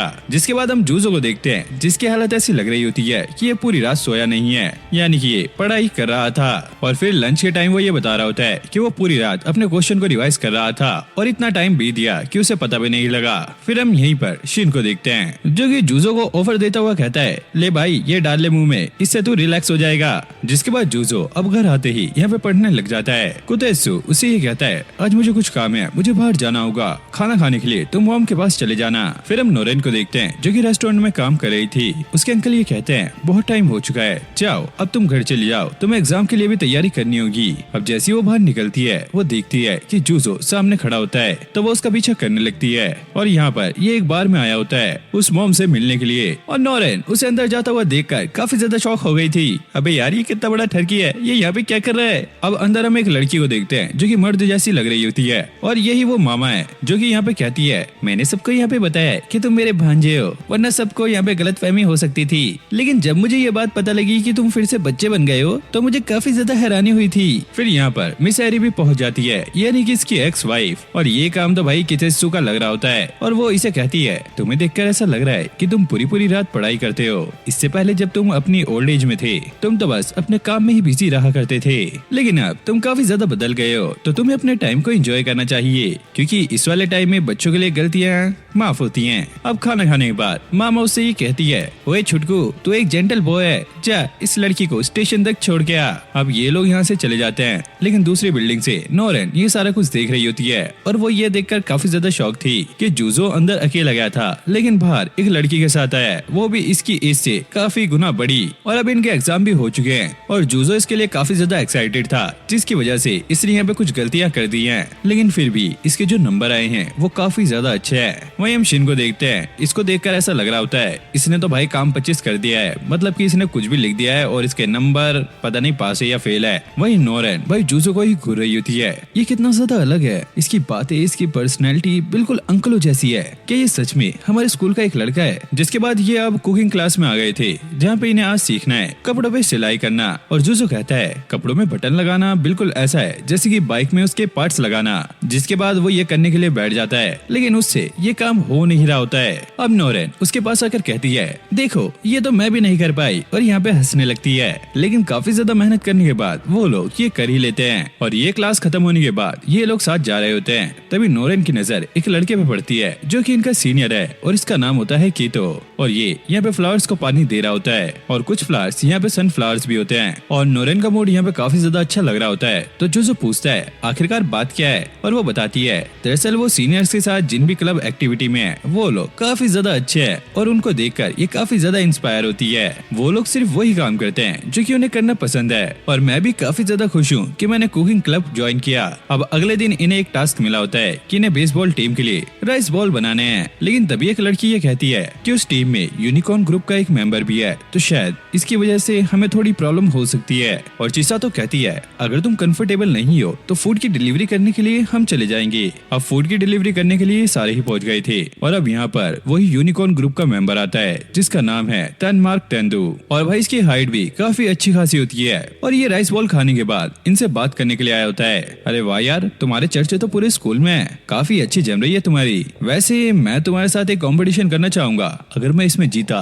तो मैं नोरेन का बॉयफ्रेंड बन जाऊंगा। बताओ क्या तुम्हें ये शर्त मंजूर है? और नोरेन उसे ये कहती है हम एक दूसरे को बिल्कुल भी नहीं जानते और जैसे तुम कह रहे हो ऐसा कुछ भी नहीं होने वाला। और वो कहता है देखो ऐसा बिल्कुल मत सोचना कि मैं तुम्हें पसंद करता हूँ इसलिए मैं ये कंपटीशन कर रहा हूँ ताकि मैं तुम्हारा बॉयफ्रेंड बनूं। नहीं, बल्कि मैं ये कंपटीशन इसलिए करना चाहता हूँ क्योंकि मुझे स्पोर्ट्स काफी ज्यादा पसंद है और इसमें जीत के मैं तुम्हें अपने रास्ते से हटाना चाहता हूँ। और स्पोर्ट्स तो सभी को पसंद है और इसलिए मैं स्पोर्ट्स की टॉप 3 फील्ड में अपने आप को चैंपियन बनाऊंगा ताकि लोग मुझे जाने और मुझे पसंद करें। जैसे कि बेसबॉल में ये चैंपियन पिचर है और सॉकर में ये काफी बढ़िया स्ट्राइकर है और बास्केटबॉल में भी ये टॉप पे आता है। एक यूनिकॉर्न जिसके पास फिजिकल एबिलिटीज हैं, वो भी गॉड गिफ्टेड। ये सुनकर ना नोरेन भी काफी ज्यादा शॉक हो गई थी और ये बंदा ना भाई काफी ज्यादा घमंडी है। जो बाकी के क्लब्स में छोटे बड़े बंदे हैं ये उन पर तो ध्यान भी नहीं देता और ना ही उन्हें सीरियस लेता है। और जूजो उसे ये कहता है ठीक है मैं तुम्हारे चैलेंज के लिए तैयार हूँ। और जूजो ये इसलिए करना चाहता है क्योंकि उसने सिर्फ इसी की बेइज्जती नहीं की बल्कि उसकी पूरे क्लब की बेइज्जती की है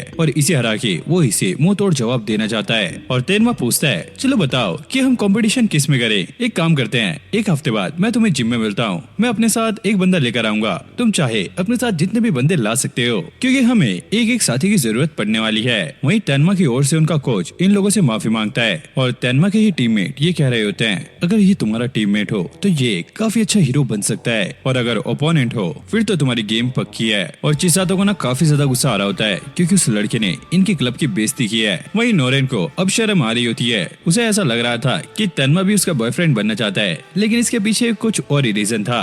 उसे ऐसा लगता था कि इसी की वजह से सारी लड़ाइयाँ होती हैं, लेकिन भाई अब तो रीजन कुछ और है। अब ये लोग डिस्कस कर रहे होते हैं कि जूजो के साथ एक और बंदा कौन जाएगा। तभी शिन यहाँ पे एंट्री मारता है, हे उसने नोरेन की बेइज्जती की है, मैं उसे नहीं छोड़ूंगा, मैं तुम्हारे साथ चलूंगा। और नोरेन कहती है अरे बस ये याद मत दिलाओ। तभी सेनपाई ये कहता है अगर तुम 2 से ज्यादा बंदों को साथ लेके जा सकते हो तो मैं भी तुम्हारे साथ चलूंगा, उसकी वजह से हमारे क्लब की बेइज्जती हुई है। और नोरेन को भी काफी कुछ सुनना पड़ा है। अरे बस यार बस करो, इतनी ज्यादा याद मत दिलाओ। वही नोरेन भी अब तैयार हो गई थी और वो कहती है चाहे कुछ भी हो जाए तुम्हें उसका मुकाबला करना होगा क्योंकि उसने हमारे क्लब की काफी ज्यादा बेइज्जती की है। अब ये तीनों लोग उसका मुकाबला करने के लिए तैयार हो गए थे। अब रात के समय हम तेनमा को देखते हैं जो कि अपने एक साथी के साथ सोकर खेल रहा होता है और ये वही बंदा है जिसे ये अपने साथ लाने वाला है। और ये कहता है तुम्हें इस तरह उन लोगों को मुकाबले के लिए चैलेंज करने की जरूरत नहीं थी। जिसपे तेनमा कहता है हाँ मैं उन्हें इग्नोर कर सकता था पर मैंने ऐसा किया क्यों नहीं। एक्चुअली भाई तेनमा ने उस दिन शिन और जूसो की फाइट देख ली थी और तब से ही जब इसने जूसो को देखा इसका दिल उसे कुचलने को किया क्योंकि ये किसी को भी अपने से ऊपर नहीं देख सकता। अब इनकी प्रैक्टिस के बीच में ये बंदा गलती से जोर से बॉल पे लात मार देता है लेकिन इतना फोर्स होने के बावजूद भी तेनमा उस बॉल को काफी आसानी से रोक लेता है। और अब कंपटीशन वाला दिन आ चुका है और ये कंपटीशन 3 वर्सेस 2 होने वाला है। और भाई ये लोग तो इन 2 लोगों के सामने काफी ज्यादा बच्चे लग रहे होते हैं, मतलब इनकी हाइट तो चेक करो।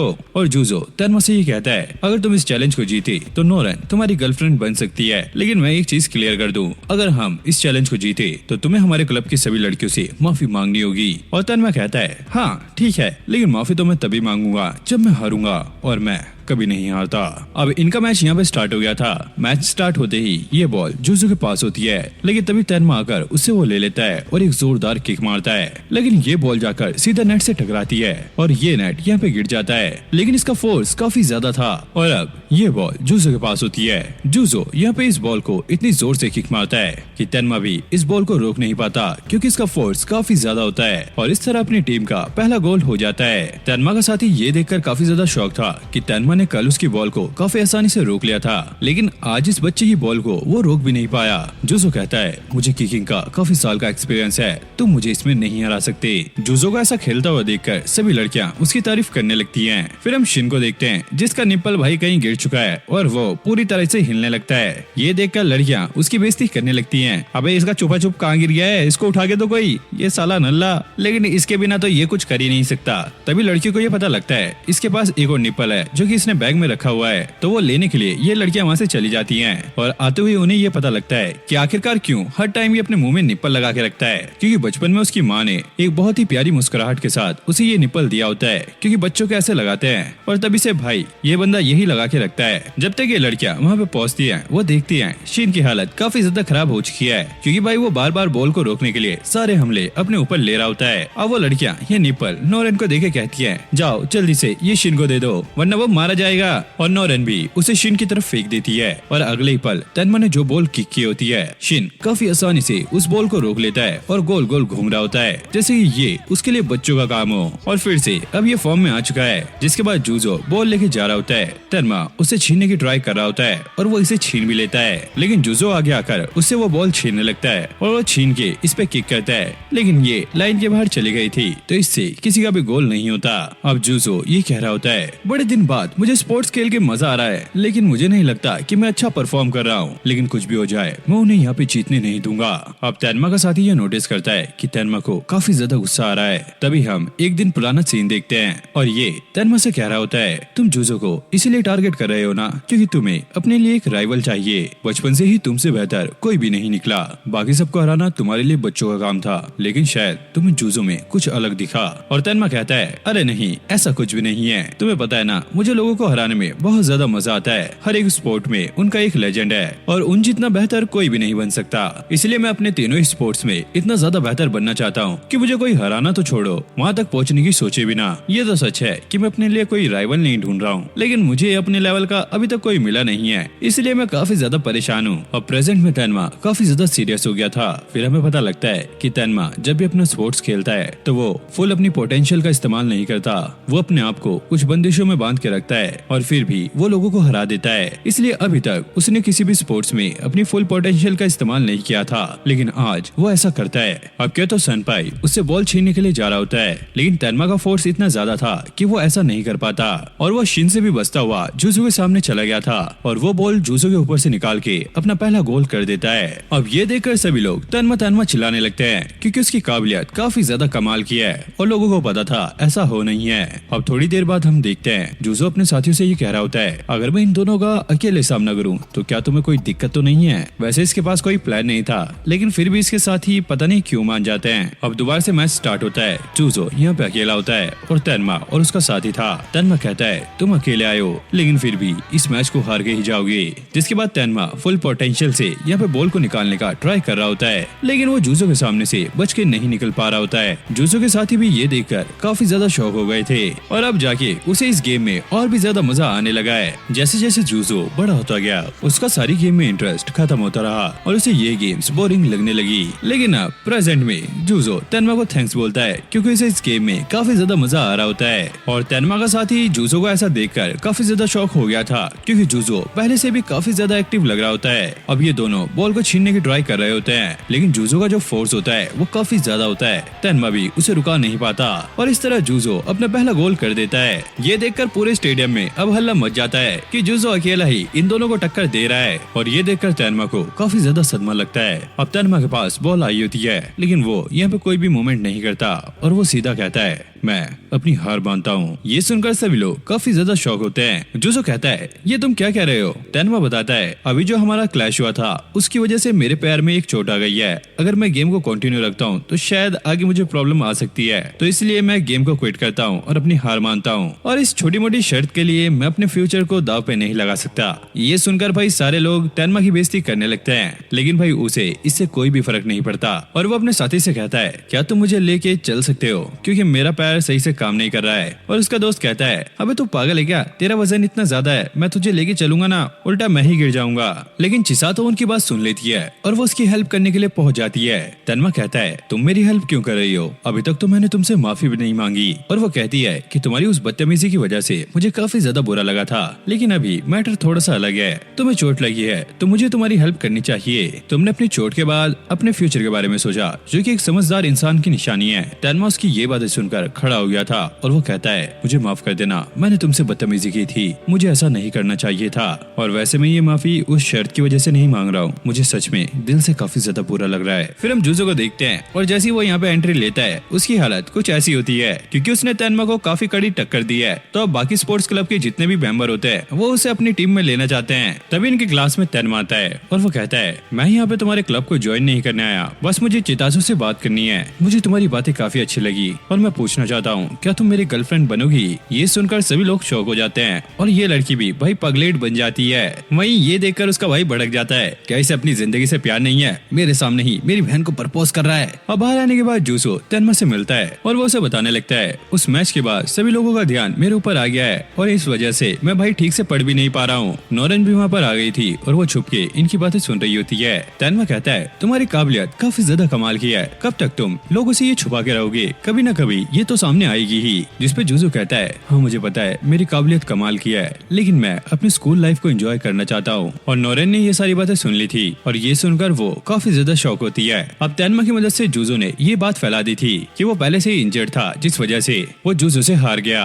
जिसके बाद सभी लोगों ने अभी से अप्रोच करना बंद कर दिया है और इसकी लाइफ दोबारा से ट्रैक पे आ गई है। फिर हम जूजो और कुतात्सु को प्रैक्टिस करते हुए देखते हैं। जूजो ये कह रहा होता है, यार मेरे अंदर पहले वाली बात नहीं रही, जब से मैं ये बच्चा बना हूं ना मेरी सारी एबिलिटी खो गई है। लेकिन जाते हुए वो ये कहता है, लेकिन इसका एक फायदा भी है, मुझे सारी चीजें याद हैं, तो मैं अपनी पुरानी गलती को दोबारा दोहराऊंगा नहीं, बल्कि उन्हें ठीक कर सकता हूँ। बाकी फाइटिंग वगैरह सारा कुछ मुझे याद है। और कुतात्सु तो काफी ज्यादा शौक था, अबे भाई तू अपने प्राइम में क्या इंसान भी था, क्योंकि अभी तू भाई एक यंग एज का है, लेकिन फिर भी तेरे अंदर काफी ज्यादा पावर है। और कुतात्सु जूजो को ये भी कहता है, तुम्हें बार बार लोगों के सामने अपनी एबिलिटीज को नहीं लाना चाहिए, क्योंकि उनको पहले ही तुम्हारे ऊपर शक है, और अगर तुम स्कूल में ही पढ़ते रहोगे तो कोई भी तुम्हारी असलियत नहीं पहचान पाएगा। भले ही तुम मिशन के लिए करो या फिर अपने पैसों के लिए करो, लेकिन सही में तुम्हारी कोई भी असलियत नहीं पहचान पाएगा। और एक तरीके से ये तुम्हारे लिए अच्छा ही है। फिर हम चिसातो को देखते हैं जो कि नोरन और जूजो से हेल्प मांग रही होती है और वो उन्हें डबल डेट पे जाने के लिए कहती है। सभी लोग ये सुनकर काफी ज्यादा हैरान हो जाते हैं। वो बताती है,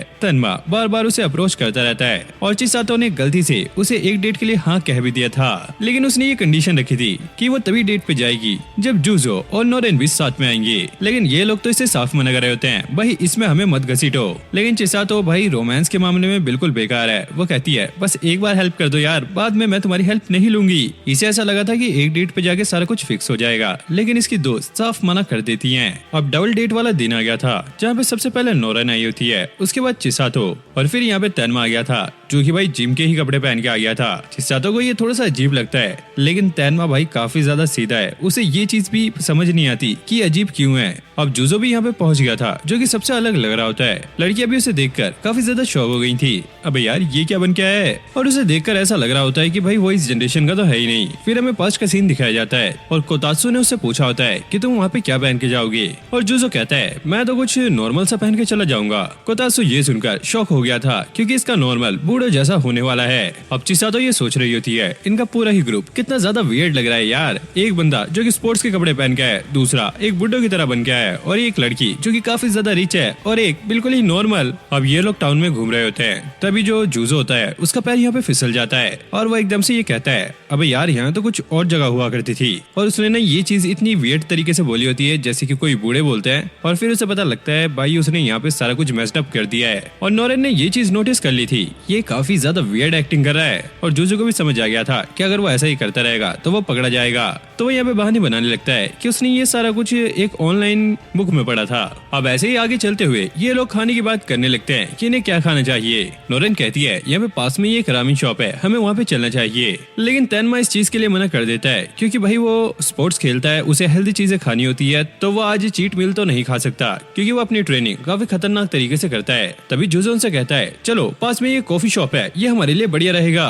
और ये चीज भी ना उसने बूढ़ों की तरह बोली होती है। जिसके बाद ये लोग शॉपिंग पे जाते हैं, घूमने जाते हैं, खाते पीते हैं और फिर मूवी भी देखते हैं। नोरेन एक चीज को नोटिस करती है कि जो जुजो है वो भाई दिखने में तो एक लड़का है, लेकिन उसकी आदतें जो हैं वो बिल्कुल एक बूढ़े आदमी जैसी हैं। और तभी यहाँ पे सबसे शॉकिंग चीज होती है, जुजो फिर से अपने असली रूप में आ गया था। वो ये देखकर काफी ज्यादा शॉक होता है और सीधा बाथरूम की तरफ भागने लगता है। अब वॉशरूम में आने के बाद उसे समझ नहीं आ रहा था कि वो क्या कर रहा है, मतलब कि एक छोटी लड़की को वो डेट कर रहा है, वो भी डबल डेट। तभी टेनमा उसे ढूंढते हुए यहाँ पर आ गया था और ये घबराकर सीधा बाथरूम के अंदर घुस जाता है और कोतात्सु से कांटेक्ट करके कहता है, अबे यार मैं यहाँ पे फंस गया हूँ, मेरे भाई किसी भी तरह मुझे यहाँ से निकाल। कोतात्सु से बताता है, तुम्हारे बैग में एक वॉइस चेंजर डिवाइस है, तुम्हें वो यूज करना चाहिए। फिर वो स्टिकर निकाल के अपने गले पे लगाता है और इन लोगों से कहता है, देखो यार मेरा पेट काफी ज्यादा खराब है, मैं तुम्हारे साथ नहीं आ पाऊंगा, अच्छा होगा तुम लोग घर चले जाओ, मैं बाद में आ जाऊंगा। अभी तक सारा कुछ नॉर्मल लग रहा था, तभी बाहर चिसातो काफी जोर से चिल्लाती है क्योंकि इस बार नोरेन को फिर से किडनैप कर लिया गया है। अब जुजो भागता हुआ यहाँ से जाता है, वो तेनमा से कहता है, तुम चिसातो को कस के पकड़ लो। अब बाहर जाने के बाद वो देखता है दो बंदे नोरेन को किडनैप करके यहाँ से ले जा रहे हैं। तभी वो एक बंदे की बाइक छीनकर यहाँ से उनका पीछा करने लगता है, लेकिन अचानक से ही वो ट्रैफिक में फंस गया था। तभी कोतात्सु को कुछ अजीब सा फील होता है, ये सुनकर जुजो भी काफी ज्यादा घबरा गया था। इधर तेनमा चिसातो से ये कह रहा होता है, जुजो यहाँ से जा चुका है तो क्या हमें भी यहाँ से चलना चाहिए। वो चिल्लाते हुए कहती है, नहीं हम ऐसे नहीं जा सकते, हमें उसकी हेल्प करनी चाहिए, अगर तुम ऐसे ही करते रहोगे तो मैं कभी भी तुम्हें पसंद नहीं करूंगी। और तेनमा यहाँ पे बताता है, दरअसल उन्हें इन चीजों के बारे में नहीं पता कि कैसे किसी की हेल्प करनी चाहिए, कैसे उनके बारे में अच्छा सोचना चाहिए, और क्या तुम मुझे ये सिखा सकती हो कि ये कैसे किया जाता है। मतलब वो ये चीज एक्सेप्ट कर रहा था कि उसे किसी की केयर करना नहीं आता, किसी का ध्यान रखना नहीं आता, और वो इससे हेल्प मांग रहा होता है ये सारा कुछ सीखने के लिए। चिसातो कहती है कि वो भी साथ चलेगी, लेकिन तेनमा उसे मना कर देता है क्योंकि वो काफी ज्यादा स्लो रहेगी और इसके रास्ते में आएगी। वहाँ पे हम जुजो को देखते हैं जो कि अब दोबारा से एक बच्चा बन चुका है और तेनमा उसका पीछा करते हुए यहाँ पर आ गया था। जुजो पूछता है, तुम इतनी जल्दी यहाँ पे कैसे आए। वो बताता है, क्योंकि मैं काफी तेज दौड़ रहा था। अब इन लोगों ने किडनैपर्स को ढूंढ लिया था। जैसे ही जुजो उनके सिंबल को देखता है वो काफी ज्यादा गुस्से में आ जाता है और कोतात्सु उन्हें ये बताने लगता है, ये जो किडनैपर्स हैं वो जार्डन से हैं, जो कि नंबर 1 असेसिन ऑर्गेनाइजेशन है, जो कि जुजो की ऑर्गेनाइजेशन से भी काफी ज्यादा बड़ा है। वो भी हर एक चीज में ज्यादा पावर, ज्यादा पैसा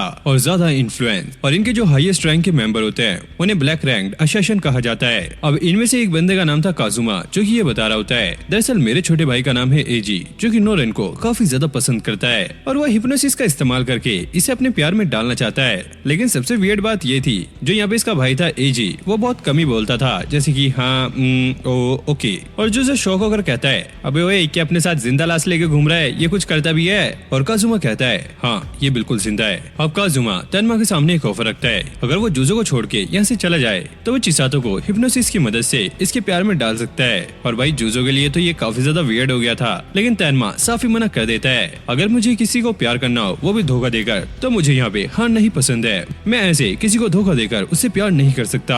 अब इनकी बात पूरी तरीके से फेल हो गई थी। तभी आईजी गोल्फ शॉट से इनके ऊपर अटैक करना स्टार्ट कर देता है, जो कि एक स्नाइपर जैसे लग रहे होते हैं। अब इन लोगों को समझ आ गया था कि ये बंदे काफी ज्यादा खतरनाक हैं। वहीं काजुमा ने एजी से ये कहा होता है कि तुम जाके नोरेन को संभालो, मैं इन लोगों को देख लूंगा।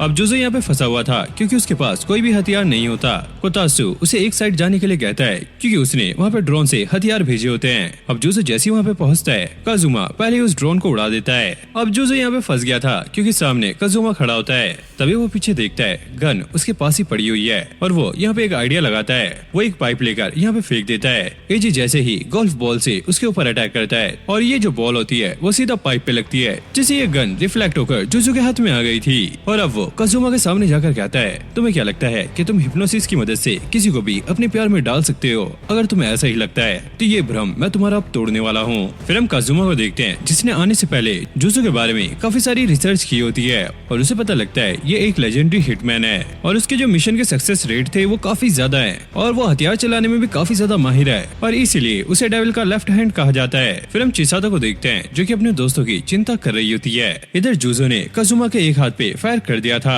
तभी यहाँ पे सिक्योरिटी गार्ड आ जाता है और वो इनसे पूछता है, बच्चों तुम यहाँ पे क्या कर रहे हो? ये जगह सेफ नहीं है, तुम्हें यहाँ पे नहीं होना चाहिए। जुजो उससे आराम से बात कर ही रहा होता है। तभी काजुमा इस चीज का फायदा उठाकर उस पर अटैक करने वाला था।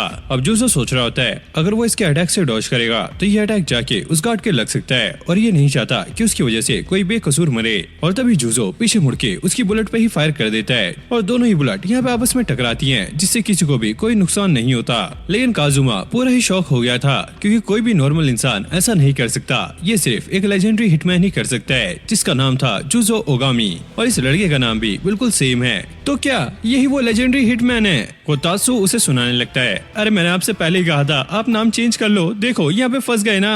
अब भाई जुजो के सामने भी कोई ऑप्शन नहीं होता, तो वो यहाँ पे कहानी बनाने लगता है, देखो मैं वो लेजेंडरी हिटमैन नहीं हूँ, लेकिन वो मेरे दूर के पापा हैं, यानी कि उन्होंने सीक्रेटली मेरी मॉम से लव किया था और मैं पैदा हो गया। और वो ये भी कहता है कि उसके डैड ने उसकी मॉम को धोखा दिया था, इसलिए वो अपने डैड से बदला लेने के लिए इतनी ज्यादा ट्रेनिंग करता है ताकि वो उनसे भी ज्यादा ताकतवर बन सके। और कोतात्सु ये सोच रहा होता है, अबे सर जी ये क्या कहानी सुना रहे हो, ऐसी कहानी तो काफी ज्यादा कॉमन होती है कि आप पे बिल्कुल भी भरोसा नहीं करेगा। लेकिन भाई ट्विस्ट ये होता है कि काजुमा उसकी बात को मान लेता है। हाँ यार तुमने सही कहा, हमारे अंडरवर्ल्ड के लोगों में यही प्रॉब्लम होती है, सबके साथ कुछ न कुछ बुरा हुआ होता है, मेरी कहानी भी बिल्कुल कुछ ऐसी ही है। और काजुमा भी शौक था, भैंस की टक्कर, अबे ये क्या हो गया। और वो बताता है कि पहले उसकी लाइफ बिल्कुल सही थी, उसे मैजिक करना काफी ज्यादा पसंद था और उसका भाई स्पोर्ट्स में काफी ज्यादा अच्छा था, लेकिन एक इंसिडेंट में इनकी पूरी लाइफ चेंज हो गई। और वो जुजो से कहता है, देखो मुझे तुम्हारे लिए बुरा लग रहा है, लेकिन मैं तुम्हें यही कहूंगा कि मेरा भाई मेरे लिए काफी ज्यादा इंपॉर्टेंट है, तो तुम नोरन को छोड़ दो ताकि मेरा भाई उसे अपना बना सके।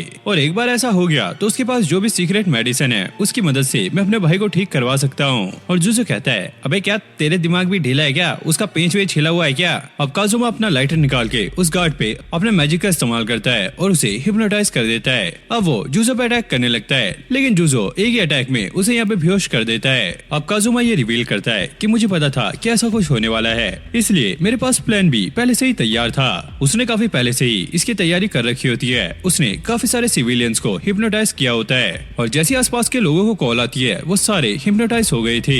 अब जुजो तेनमा को कॉल लगाता है और उसे कहता है, आसपास के सभी लोग हिप्नोटाइज हो चुके हैं, तो तुम्हें उन लोगों से दूर रहना होगा।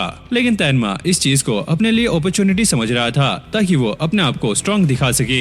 और अभी तक ये जो भी सीख रहा था उसे ये तो साबित नहीं होता कि ये काफी ज्यादा स्ट्रॉन्ग है, लेकिन आज ये चीज करके ये साबित कर सकता है कि ये काफी ज्यादा स्ट्रॉन्ग है, इसलिए ये जाके एजी को चैलेंज कर देता है। अब ये दोनों एक दूसरे के सामने आ गए थे, जिसके बाद ये एक दूसरे पे अटैक करने लगते हैं और इससे यहाँ पे काफी बड़े बड़े धमाके हो रहे थे। फिर हम जुजो को देखते हैं जो कि लोगों से बच के यहाँ से भाग रहा होता है और वो फाइनली अब बाहर आ गया था। सामने कुछ फायर फाइटर्स होते हैं, उसे लगता है कि ये नॉर्मल होंगे, लेकिन वो भी उस पे अटैक करने लगते हैं, जिसके बाद जुजो इनसे बचने लगता है और किसी तरीके से वो इनसे पाइप ले लेता है और पानी से इन लोगों पे अटैक करता है, जिससे ये सारे लोग अब बेहोश हो गए थे। तभी अचानक पीछे से उसे किसी की आवाज आती है और वो अपनी गन उसके ऊपर पॉइंट कर देता है, लेकिन ये चिसातो होती है। वो इसके हाथ में गन देख के काफी ज्यादा डर गई थी। ये उसे समझाने लगता है, अरे ये कोई रियल गन नहीं है, बल्कि ये तो नकली है। अब उसने यहाँ पे लाइटर को बंद किया होता है और जुजो इस चीज को सुन लेता है और वो समझ जाता है कि ये चिसातो नहीं बल्कि काजुमा है। लेकिन अब वो हिप्नोटाइज हो चुका था। वो अपनी गन इसके सामने तान देता है, लेकिन वो चाहकर भी इस पे शूट नहीं कर पा रहा होता है क्योंकि अब वो इसके वश में है। और कोतात्सु ये देखकर काफी ज्यादा शॉक हो गया था। वो ये सोच रहा होता है कितना खतरनाक हिटमैन इस ट्रिक में कैसे फंस सकता है। जब वो विलन से फाइट किया करते थे तो वो काफी ज्यादा स्ट्रॉन्ग थे,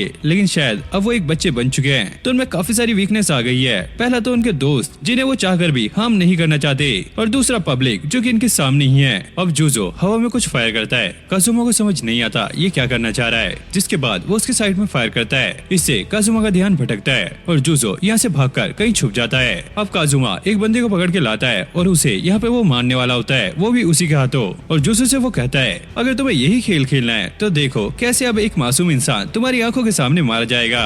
अब जुजो सामने आ गया था और उसने अपनी गन भी फेंक दी थी। वो उसे कहता है कि तुम इस बंदे को छोड़ दो, ये बेकसूर है। काजुमा कहता है, तो ठीक है अब मैं तुम्हें मारूंगा, तो बताओ तुम्हारी आखिरी इच्छा क्या है। जुजो कहता है, बस मैं ये चाहता हूँ कि तुम अपने फेस से ये मास्क हटा दो। और जब वो ऐसा करता है आसमान से एक बुलेट आकर स्ट्रेचर पे लगती है और अब सबको जुजो का प्लान समझ आने लगता है। उसने आसमान में जो 3 फायर किए थे वो ऐसे ही नहीं किए थे, उसके पीछे भी इसका एक प्लान था। कोतात्सु भी अब शॉक हो गया था, जिसे वो बच्चा समझ रहा था असल में वो सच में एक लेजेंडरी हिटमैन है। और जुजो एक पंच बनाकर कहता है, देखो अब ये खुद आएगा मेरे पास मार खाने के लिए। तभी एक बुलेट आकर पीछे एक गाड़ी पे लगती है और इसने पहले ही यहाँ पे कुछ बॉम्ब बनाए हुए थे और इससे यहाँ पे एक बॉम्ब ब्लास्ट होता है और कोतात्सु उड़ता हुआ इसके पास आता है और एक ही पंच में ये उसे ढेर कर देता है और वो बेहोश भी हो गया था। और थोड़ी देर बाद जब उसकी आंख खुलती है वो काफी ज्यादा शौक था, लेकिन वो जूजो से कहता है भले ही तुमने मुझे हरा दिया हो लेकिन मैंने अपनी ट्रिक चल दी थी। नोरेन को मैंने हिप्नोटाइज किया हुआ है और जब भी वो अपनी आंखें खोलेगी उसके सामने जो भी पहला बंदा आएगा वो उसके प्यार में पड़ जाएगी।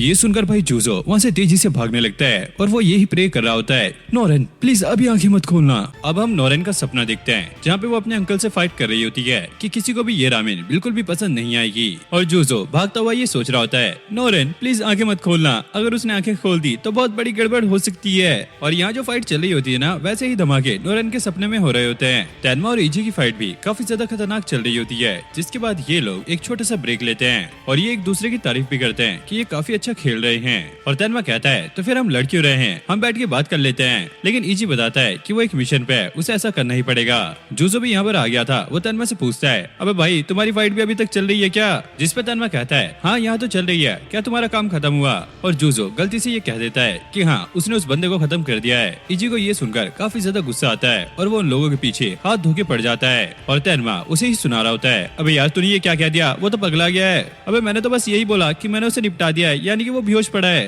और तेनमा कहता है ये चीज मुझे पता है, तुम्हें पता है, लेकिन इसको कौन बताएगा? अब इन लोगों ने एक प्लान बनाया था, जूजो उसका ध्यान अपनी तरफ करता है, वहीं तेनमा अपना एक स्पेशल मूव यानी कि किलर किक का इस्तेमाल करने वाला था। और इस किक के बारे में इसने अपने दोस्त को भी बताया होता है कि जब भी हम किसी बॉल को स्पिन करते हैं, अगर स्पिन करते करते हम उस पर किक कर दें तो उसका इम्पैक्ट काफी ज्यादा होता है। लेकिन उसके दोस्त को ये बात काफी ज्यादा अजीब लग रही होती है, लेकिन तेनमा इसे ट्राई करता है। वो यहाँ पे बॉल को काफी तेजी से स्पिन करता है और फिर किक मारता है, जिससे यहाँ पे दीवार के अंदर एक काफी बड़ा गड्ढा हो गया था। इसका दोस्त ये देखकर काफी ज्यादा शॉक होता है और प्रेजेंट में तेनमा ने ये किक कर दी थी।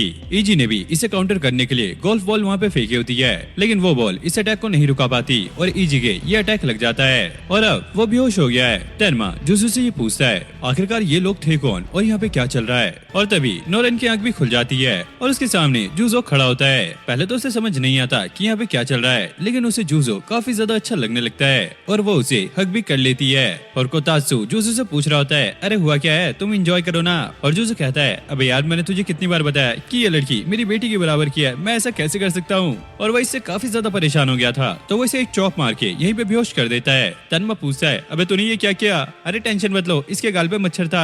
अब काजुमा भी यहाँ पर पहुंच जाता है, वो देखता है उसका भाई यहाँ पे हार चुका है, जिसके बाद ये इन लोगों से माफी मांगने लगता है। हमारे मिशन में एक रूल रहता है, अगर हम लोग हार जाते हैं तो हमें अपनी जान से हाथ धोना पड़ता है। देखो तुम मेरे साथ कुछ भी कर लेना, लेकिन प्लीज मेरे भाई को मत मारना। लेकिन इन दोनों का ऐसा कोई भी प्लान नहीं था। जूजो से कहता है देखो हम तुम्हें मारने नहीं वाले, लेकिन हाँ पहले हमें सेटलमेंट करनी होगी, उसके बाद तुम दोनों भाई यहाँ से आराम से जा सकते हो। जूजो देख रहा होता है कि यहाँ पे स्टेडियम में इन्होंने काफी ज्यादा तबाही मचा दी है, लेकिन तेनमा उसकी बात काटते हुए कहता है देखो मुझे तुमसे एक चीज पता करनी है, तुम देखने में लोग मुझे गली के गुंडे लग रहे थे जिसने नोरेन को सिर्फ पैसों के लिए किडनैप किया होगा, लेकिन भाई तुमने जो यहाँ पे किया है ना उसे देखकर मुझे लग रहा है कि तुम जरूर कोई ना कोई पहुंची हुई चीज हो। और जूजो हाँ मुझे लगता है कि तू भी इनके बारे में काफी अच्छे से जानता होगा। अब जूजो को ऐसा लगता है कि वो फंसने वाला है क्योंकि ये उसके बारे में कुछ ज्यादा ही पूछ रहा है, तो वो काजुमा से कह के इसे हिप्नोटाइज करा देता है और ये वो सारा कुछ भूल जाएगा जो भी आज हुआ था। लेकिन भाई इस पे तो कोई असर ही नहीं पड़ता, ये 4-5 बार अपनी ट्रिक करता है। लेकिन तेनमा उससे ये कहता है अबे भाई तू ये क्या करना चाह रहा है, बार बार मुझे ऐसे गले मत लगा, ठीक है? अब जूजो के पास यहाँ पे कोई भी रास्ता नहीं होता, तो उसे अपनी सच्चाई यहाँ पे बतानी पड़ती है। दरअसल मैं एक हिटमैन हूँ। और तेनमा कहता है मुझे तो ऐसा लगता था ये चीजें सिर्फ कहानियों में होती हैं, लेकिन तुम्हारी नॉलेज और तुम्हारी स्किल देख के मुझे ऐसा लगता है कि हाँ तुम एक हिटमैन हो सकते हो। जूजो कहता है ठीक है अब मेरी असलियत सामने आ गई है, तो मेरी स्कूल लाइफ भी अब बंद हो जाएगी। और तेनमा कहता है तुम्हें ऐसा क्यों लगता है कि मुझे पता लग गया है कि तुम हिटमैन हो तो तुम स्कूल नहीं आ सकते? मुझे इससे कोई भी फर्क नहीं पड़ता, तुम अपनी लाइफ सुधारना चाहते हो और तुम्हें ये जरूर से करना चाहिए। और मुझे पता है कि तुम्हें स्कूल लाइफ में काफी ज्यादा मजा आ रहा है, तो इसे कंटिन्यू रखो। और वैसे भी ये दोनों भाई भी अपनी मर्जी से हिटमैन नहीं बने होंगे, इनके सामने भी कोई मजबूरी होगी। और काजुमा भी ये सुनकर कहता है हाँ तुमने सही कहा, भले ही हम हिटमैन है, हमें भी अपनी जिंदगी जीने का पूरा हक है। अब यहाँ पे पुलिस की सायरन की आवाज आने लगती है। काजुमा इन लोगों को पीछे के रास्ते से निकलने के लिए कहता है और खुद वो पुलिस वालों को हिप्नोटाइज करके यहाँ से निकल जाता है। चिसातो भी अब यहाँ पर आ गई थी और ये सारे मिलकर काफी ज्यादा खुश होते हैं। फिर न्यूज में ये दिखाया जा रहा होता है कि स्टेडियम में काफी ज्यादा तबाही मची है और यहाँ पर पता नहीं किस चीज के धमाके हो रहे थे। और तेनमा ने चिसातो को कोई अजीब सी कहानी बताई होती है कि जब ये नोरेन को बचाने के लिए गए थे तो वो गुंडे कुछ टाइम खेलने के लिए रुक गए थे और इन लोगों ने गाड़ी में से नोरेन को बचा लिया। लेकिन चिसातो इसकी बातों पे यकीन नहीं कर रही थी। फिर हम जूजो को देखते हैं जो कि काफी ज्यादा अजीब सी हरकतें कर रहा होता है। इसकी दोस्त इससे पूछती है तुम ऐसी हरकतें क्यों कर रहे हो, और वो कहता है अरे यार मुझे स्कूल की काफी ज्यादा याद आ रही थी, मैंने पता नहीं ये छुट्टियां कैसे गुजारी। अब जूजो लॉकर रूम में आ गया था। वो नोटिस करता है कि नोरेन उसे छुपके देख रही है, इसलिए वो उससे बचने के लिए यहाँ से भाग जाता है। अब क्लास में जब जूजो अपने दोस्तों से बात कर रहा होता है तभी नोरेन यहाँ पे एंट्री मार देती है। वो उसे देखकर काफी घबरा कर यहाँ से भाग जाता है। फिर हम कोतात्सु को देखते हैं जो कि जूजो की एक्स वाइफ के साथ बैठा होता है और वो उसे सारा कुछ एक्सप्लेन कर रहा होता है कि जूजो की लाइफ में क्या क्या चल रहा है और अभी रिसेंटली उसने क्या किया।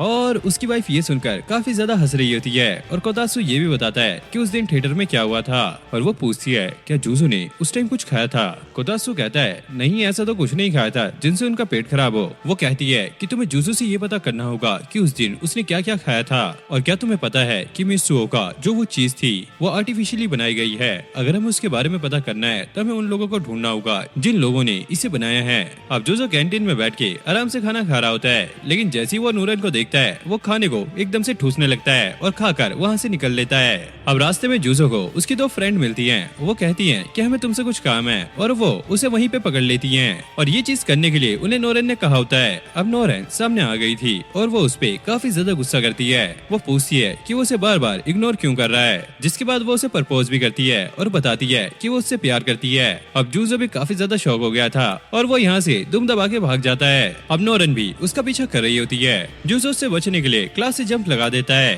फिर हम नोरेन को देखते हैं जो कि एक पैराशूट बना के वो भी जंप लगा देती है। जूजो ये देखकर काफी ज्यादा शौक होता है। अब नोरेन उससे ये कहती है अगर तुम्हें मुझसे बच के भागना है तो भागो, लेकिन अगर मैंने तुम्हें पकड़ लिया तो तुम्हें मेरे साथ बाहर खाने पे जाना होगा। अब सभी लोग इनको देख रहे होते हैं। वो सोच रहे थे कि इनके बीच में क्या चल रहा है, इसलिए जूजो उससे बात करने के लिए अब बाहर आ गया था।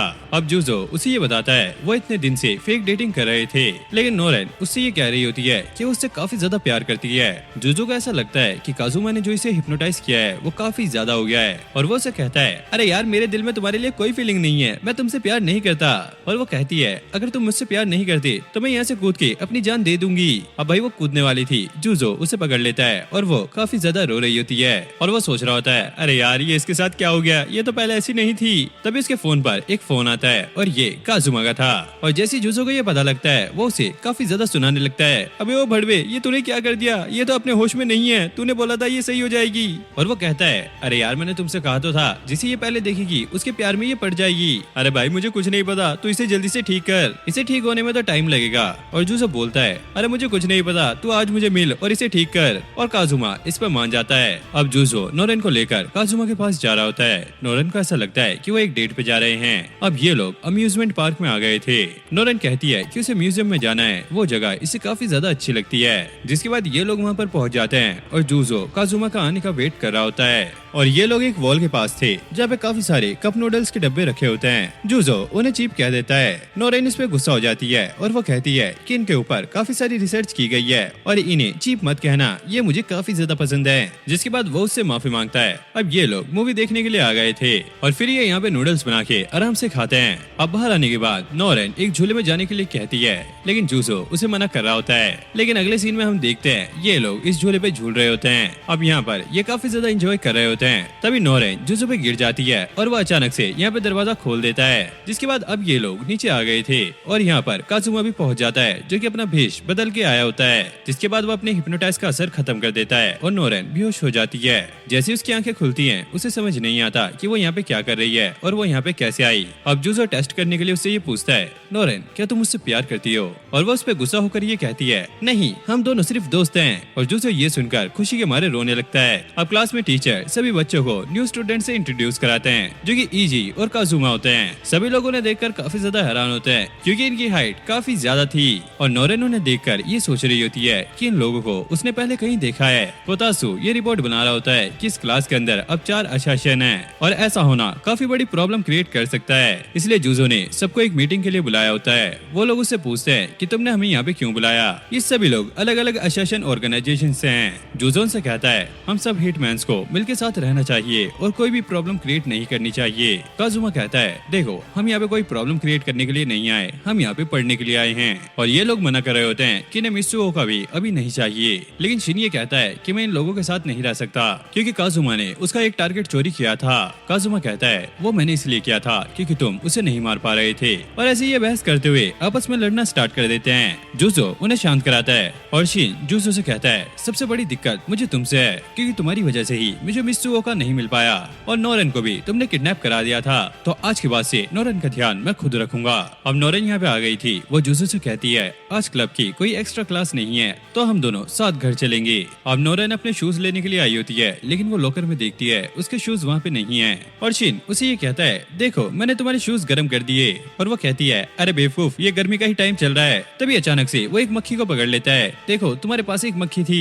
अब जूजो और नोरेन घर जाने लगते हैं, लेकिन शिन उन्हीं का पीछा कर रहा होता है। नोरेन कहती है, क्या तुम्हें भी हमारे साथ घर जाना है? वो कहता है, मैं तुम्हारे साथ हर जगह जाऊंगा, मुझे तुम्हारी रक्षा करनी है। और नोरेन पागल हो जाती है, अबे इसको क्या हो गया है, इसे समझा लो, मेरा दिमाग खराब हो रहा है, मैं इसके रख दूंगी 2-4। फिर हम कोतात्सु को देखते हैं जो की रिपोर्ट बना रहा होता है, जिसमें ये लिखा था कि 4 में से 3 असैसिन वो तो आपस में लड़ रहे हैं और उनमें से एक असैसिन वो तो लोंडियाबाज बन गया है। फिर हम एक नई लड़की को देखते हैं जिसका नाम है टामाडा और इसकी हाइट काफी ज्यादा छोटी है, लेकिन ये सेकंड ईयर में है, इस वजह से सभी लोग इसका काफी ज्यादा मजाक बनाते हैं। अब टामाडा जूजो और नोरेन के पास आई होती है और वो उनसे कह रही थी कि मुझे बॉडी बनानी है। वो लोग ये बात सुनकर काफी ज्यादा हैरान होते हैं। ये उन्हें अपनी प्रॉब्लम बताने लगती है कि लोग इसे बच्ची की तरह ट्रीट करते हैं और कई लोग तो इसे अपने लेवल का नहीं समझते, इसलिए ये चाहती है कि ये बॉडी बनाए, भले ये अपनी हाइट बड़ी नहीं कर सकती। और इसने बॉडी बनाने के लिए डंबल भी खरीदे हुए हैं।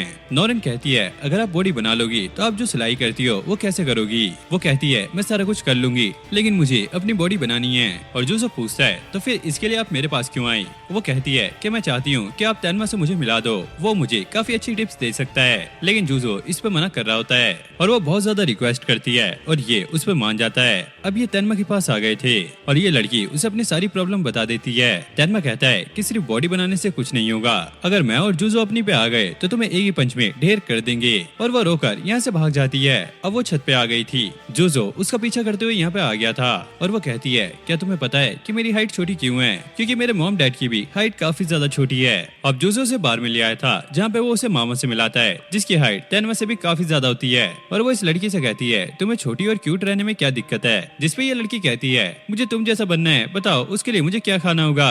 और जूजो की दोस्तों से ये बताती है कि आज तक मुझे किसी ने भी नीचा नहीं दिखाया, अगर किसी ने ऐसा किया भी है तो मैंने उसे बहुत ज्यादा मारा है। और वो इस लड़की से पूछती है, क्या तुम्हें मुझे देखकर जलन हो रही है? और ये हाँ में जवाब देती है। और जूजो की दोस्त भी ये कहती है, मुझे तुम्हें देखकर जलन हो रही है क्योंकि मुझे भी क्यूट बनना था, लेकिन मेरी इतनी ज्यादा हाइट हो गई है तो मैं क्यूट नहीं लगती। तभी हम यहाँ पे कुछ लोगों को देखते हैं जो कि नशेड़ी होते हैं और वो यहाँ पे टेबल लगाने के लिए कहते हैं। मामा उन्हें ये मना करती है कि अब टाइम खत्म हो चुका है, लेकिन वो तामादा से आगे बदतमीजी करने लगते हैं, जिसके बाद मामा उनका हाथ पकड़ लेती है, जिसके बाद वो जूजो और इस लड़की को यहाँ से भेज देती है। अब तामादा को काफी ज्यादा अच्छा लग रहा होता है। अब चिसातो क्लास में ये बता रही होती है कि एक रामेन कंपटीशन होने वाला है, जूजो और नोरेन एक ही टीम में। तभी शिन आकर नोरेन से माफी मांगता है और वो कहता है कि उसे रामेन काफी ज्यादा पसंद है और वो काफी आसानी से इन्हें कंपटीशन में हरा देगा। ये सुनकर नोरेन को उस पर काफी ज्यादा गुस्सा आता है और फिर ये एक चैलेंज रखते हैं, अगर नोरेन यहाँ पे जीती तो शिन को उसका पीछा छोड़ना होगा, अगर शिन जीता तो नोरेन को उसे एक स्टोरी बुक पढ़ के सुनानी होगी। जिसके बाद ये अलग अलग रेस्टोरेंट में जाके रामेन ट्राई करते हैं और ऐसे ये बहुत सारे रेस्टोरेंट में गए थे और जूजो ने काफी ज्यादा रामेन खाई होती है और उसकी हालत कुछ ऐसी हो गई थी। अब नोरेन और रामेन ट्राई करने के लिए उसे बाय बोल के यहाँ से निकल गई थी। तभी हम एक लड़की को देखते हैं जिसकी ट्रक से टक्कर होने वाली थी, लेकिन जूजो उसे बचा लेता है। जिसके बाद वो भी यहाँ से निकल गया था। ट्रक वाला इस लड़की से पूछता है, क्या तुम ठीक हो? लेकिन वो अब जूजो के बारे में ही सोच रही होती है। अब स्कूल में रामेन कंपटीशन स्टार्ट हो गया था, सब ने यहाँ पे अलग अलग रामेन बनाई होती है और यहाँ पर वही लड़की आई होती है, वो भी एक जज बन के। सबसे पहले वो शिन की टीम की रामेन ट्राई करती है जो कि काफी ज्यादा हार्ड होती है और इससे वो चॉपस्टिक्स भी टूट गई थी और वो इसे खाने से मना कर देती है, जिससे शिन की टीम को 0 नंबर मिलते हैं। और फिर वो नोरेन की रामेन ट्राई करती है, वो भी काफी ज्यादा अजीब लग रही होती है तो उसे भी यहाँ पे 0 नंबर मिले होते हैं। फिर हमें बाद में पता लगता है कि चिसातो इस कंपटीशन को जीती है। अब ये लड़की और चिसातो आपस में बात कर रहे होते हैं। तभी जूजो आकर कहता है, अरे तुम तो वही हो जिसे मैंने कल बचाया था। और ये लड़की कहती है, हाँ मुझे याद है और मैं तुमसे कुछ कहना चाहती हूँ, लेकिन ये चीज मैं किसी और पे छोड़ती हूँ। जिसके बाद वो टेबल पे जाके अब सोने लगती है। सभी लोग उसे देखकर हैरान हो रहे थे कि ये ऐसे क्यों सो रही है और अचानक से उसकी बॉडी बड़ी होने लगती है। उसका स्किन कलर भी यहाँ पे चेंज हो गया था और वो एक अलग ही लड़की बन गई थी। फिर हमें इस लड़की के बारे में बताया जाता है जिसे समुद्र से काफी ज्यादा लगाव है और ओशन के बारे में इसे काफी कुछ पता है और इसे ऐसी एक्टिविटीज करना भी काफी ज्यादा पसंद है। और ये भी एक यूनिकॉर्न है जिसे मरमेड क्वीन के नाम से जाना जाता है और इसका नाम है माई उतोहिमी। और इस लड़की की 2 पर्सनैलिटीज हैं, एक पहली वाली और एक ये। और ये वाली तो मुंहफट है, ये सामने ही सारा कुछ बोल देती है और ये नोरेन की रामिन की भी काफी ज्यादा बेइज्जती करती है और साथ ही साथ जूजो को भी यहाँ पे डुओ के लिए चैलेंज कर देती है। और यूनिकॉर्न ग्रुप के जितने भी अलाइंट मेंबर हैं वो सारे नोरेन के पीछे पड़े हुए हैं ताकि वो उसके बॉयफ्रेंड बन सके। इसलिए ये जूजो को साइड हटाना चाहती है। अगर वो साइड हट गया तो बॉयफ्रेंड की प्लेस यहाँ पे खाली हो जाएगी।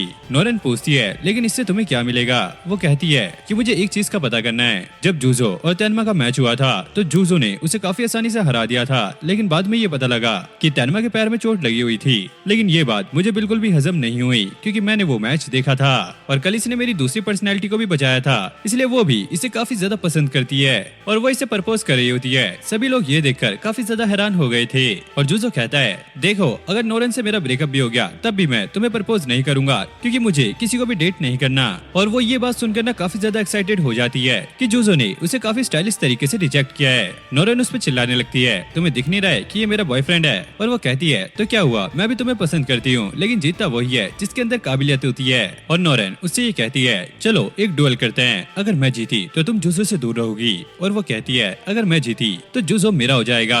अब जूजो को समझ नहीं आ रहा था कि ये लड़कियां उसके लिए क्यों लड़ रही हैं और ये लड़की कहती है चलो कॉन्टेस्ट के रूल डिसाइड करते हैं। ये कॉन्टेस्ट होने वाला है सर्फिंग का जिसमें हम तीनों पार्टिसिपेट करेंगे, लेकिन हार और जीत मेरे और नोरेन के बीच में डिसाइड होगी। फिर हमें पता लगता है नोरेन और जूजो ने पहले कभी भी सर्फिंग नहीं की, इसलिए इनके दोस्त ये डिसाइड करते हैं कि उन्हें ये सीखने के लिए काफी कड़ी ट्रेनिंग करनी होगी और इसके लिए वो बीच पे जाने वाले हैं। अब जूजो घर पे बैठा हुआ ये सोच रहा होता है कि ये बार बार कहीं न कहीं फंस जाता है। अब कोतात्सु आ गया था और जूजो से ये कहता है आप पहले से काफी ज्यादा चेंज हो गए हो, पहले आप छोटी छोटी बातों पे गुस्सा किया करते थे लेकिन अब बहुत ज्यादा शांत हो। जूजो कहता है कि मुझे ट्रेनिंग पे जाने से पहले तुमसे एक बात करनी है कि मेरी पीटीएम होने वाली है और उसके लिए मुझे पेरेंट्स चाहिए।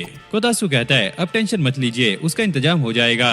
फिर हम स्कूल का सीन देखते हैं जहाँ पे जूजो शिन से ये पूछता है तुम यहाँ पे क्या कर रहे हो, क्या तुम पीटीएम में जा रहे हो? वो कहता है नहीं, मैं यहाँ पे नोरेन का वेट कर रहा हूँ क्योंकि उसकी मॉम भी आज आने वाली है, मैं उनके सामने एक अच्छा इंप्रेशन बनाने वाला हूँ। और जूजो कहता है अबे तू क्या पागल हो गया है, वो कंपटीशन मैं जीता था उसके हिसाब से मैं उसका फियोंसे हूँ, तो ये काम तू क्यों कर रहा है? अब यहाँ पे जूजो की कुछ दोस्त भी आ गई थी और वो एजी से बात कर रही होती है। एजी यहाँ पे उन्हें स्केच बना के दिखा रहा होता है, इन्हें ये काफी ज्यादा पसंद आता है। लेकिन फिर काजुमा के साथ वो यहाँ से निकल जाता है। इनमें से एक लड़की को एजी काफी ज्यादा पसंद है। अब जूजो ये सोच रहा होता है कि कोतात्सु क्या करने वाला है, वो कहीं इसकी एक्स वाइफ को इसकी मॉम ना बना के लिए आए, लेकिन हम देखते हैं कि वो खुद ही इसकी मॉम बन के यहाँ पे आ गया था। और कोतात्सु यहाँ पे ज्यादा ही ओवर एक्टिंग कर रहा होता है, जिसके बाद पीटीएम शुरू हो गई थी और टीचर को ऐसा बिल्कुल नहीं लगता कि ये जूजो की मॉम है क्योंकि उसकी हरकतें ही कुछ ऐसी थी। और टीचर भी उससे ये कहता है आपको देख के तो ऐसा लगता ही नहीं है कि आप इसकी मॉम हो, आप तो इसकी बड़ी बहन लग रही हो।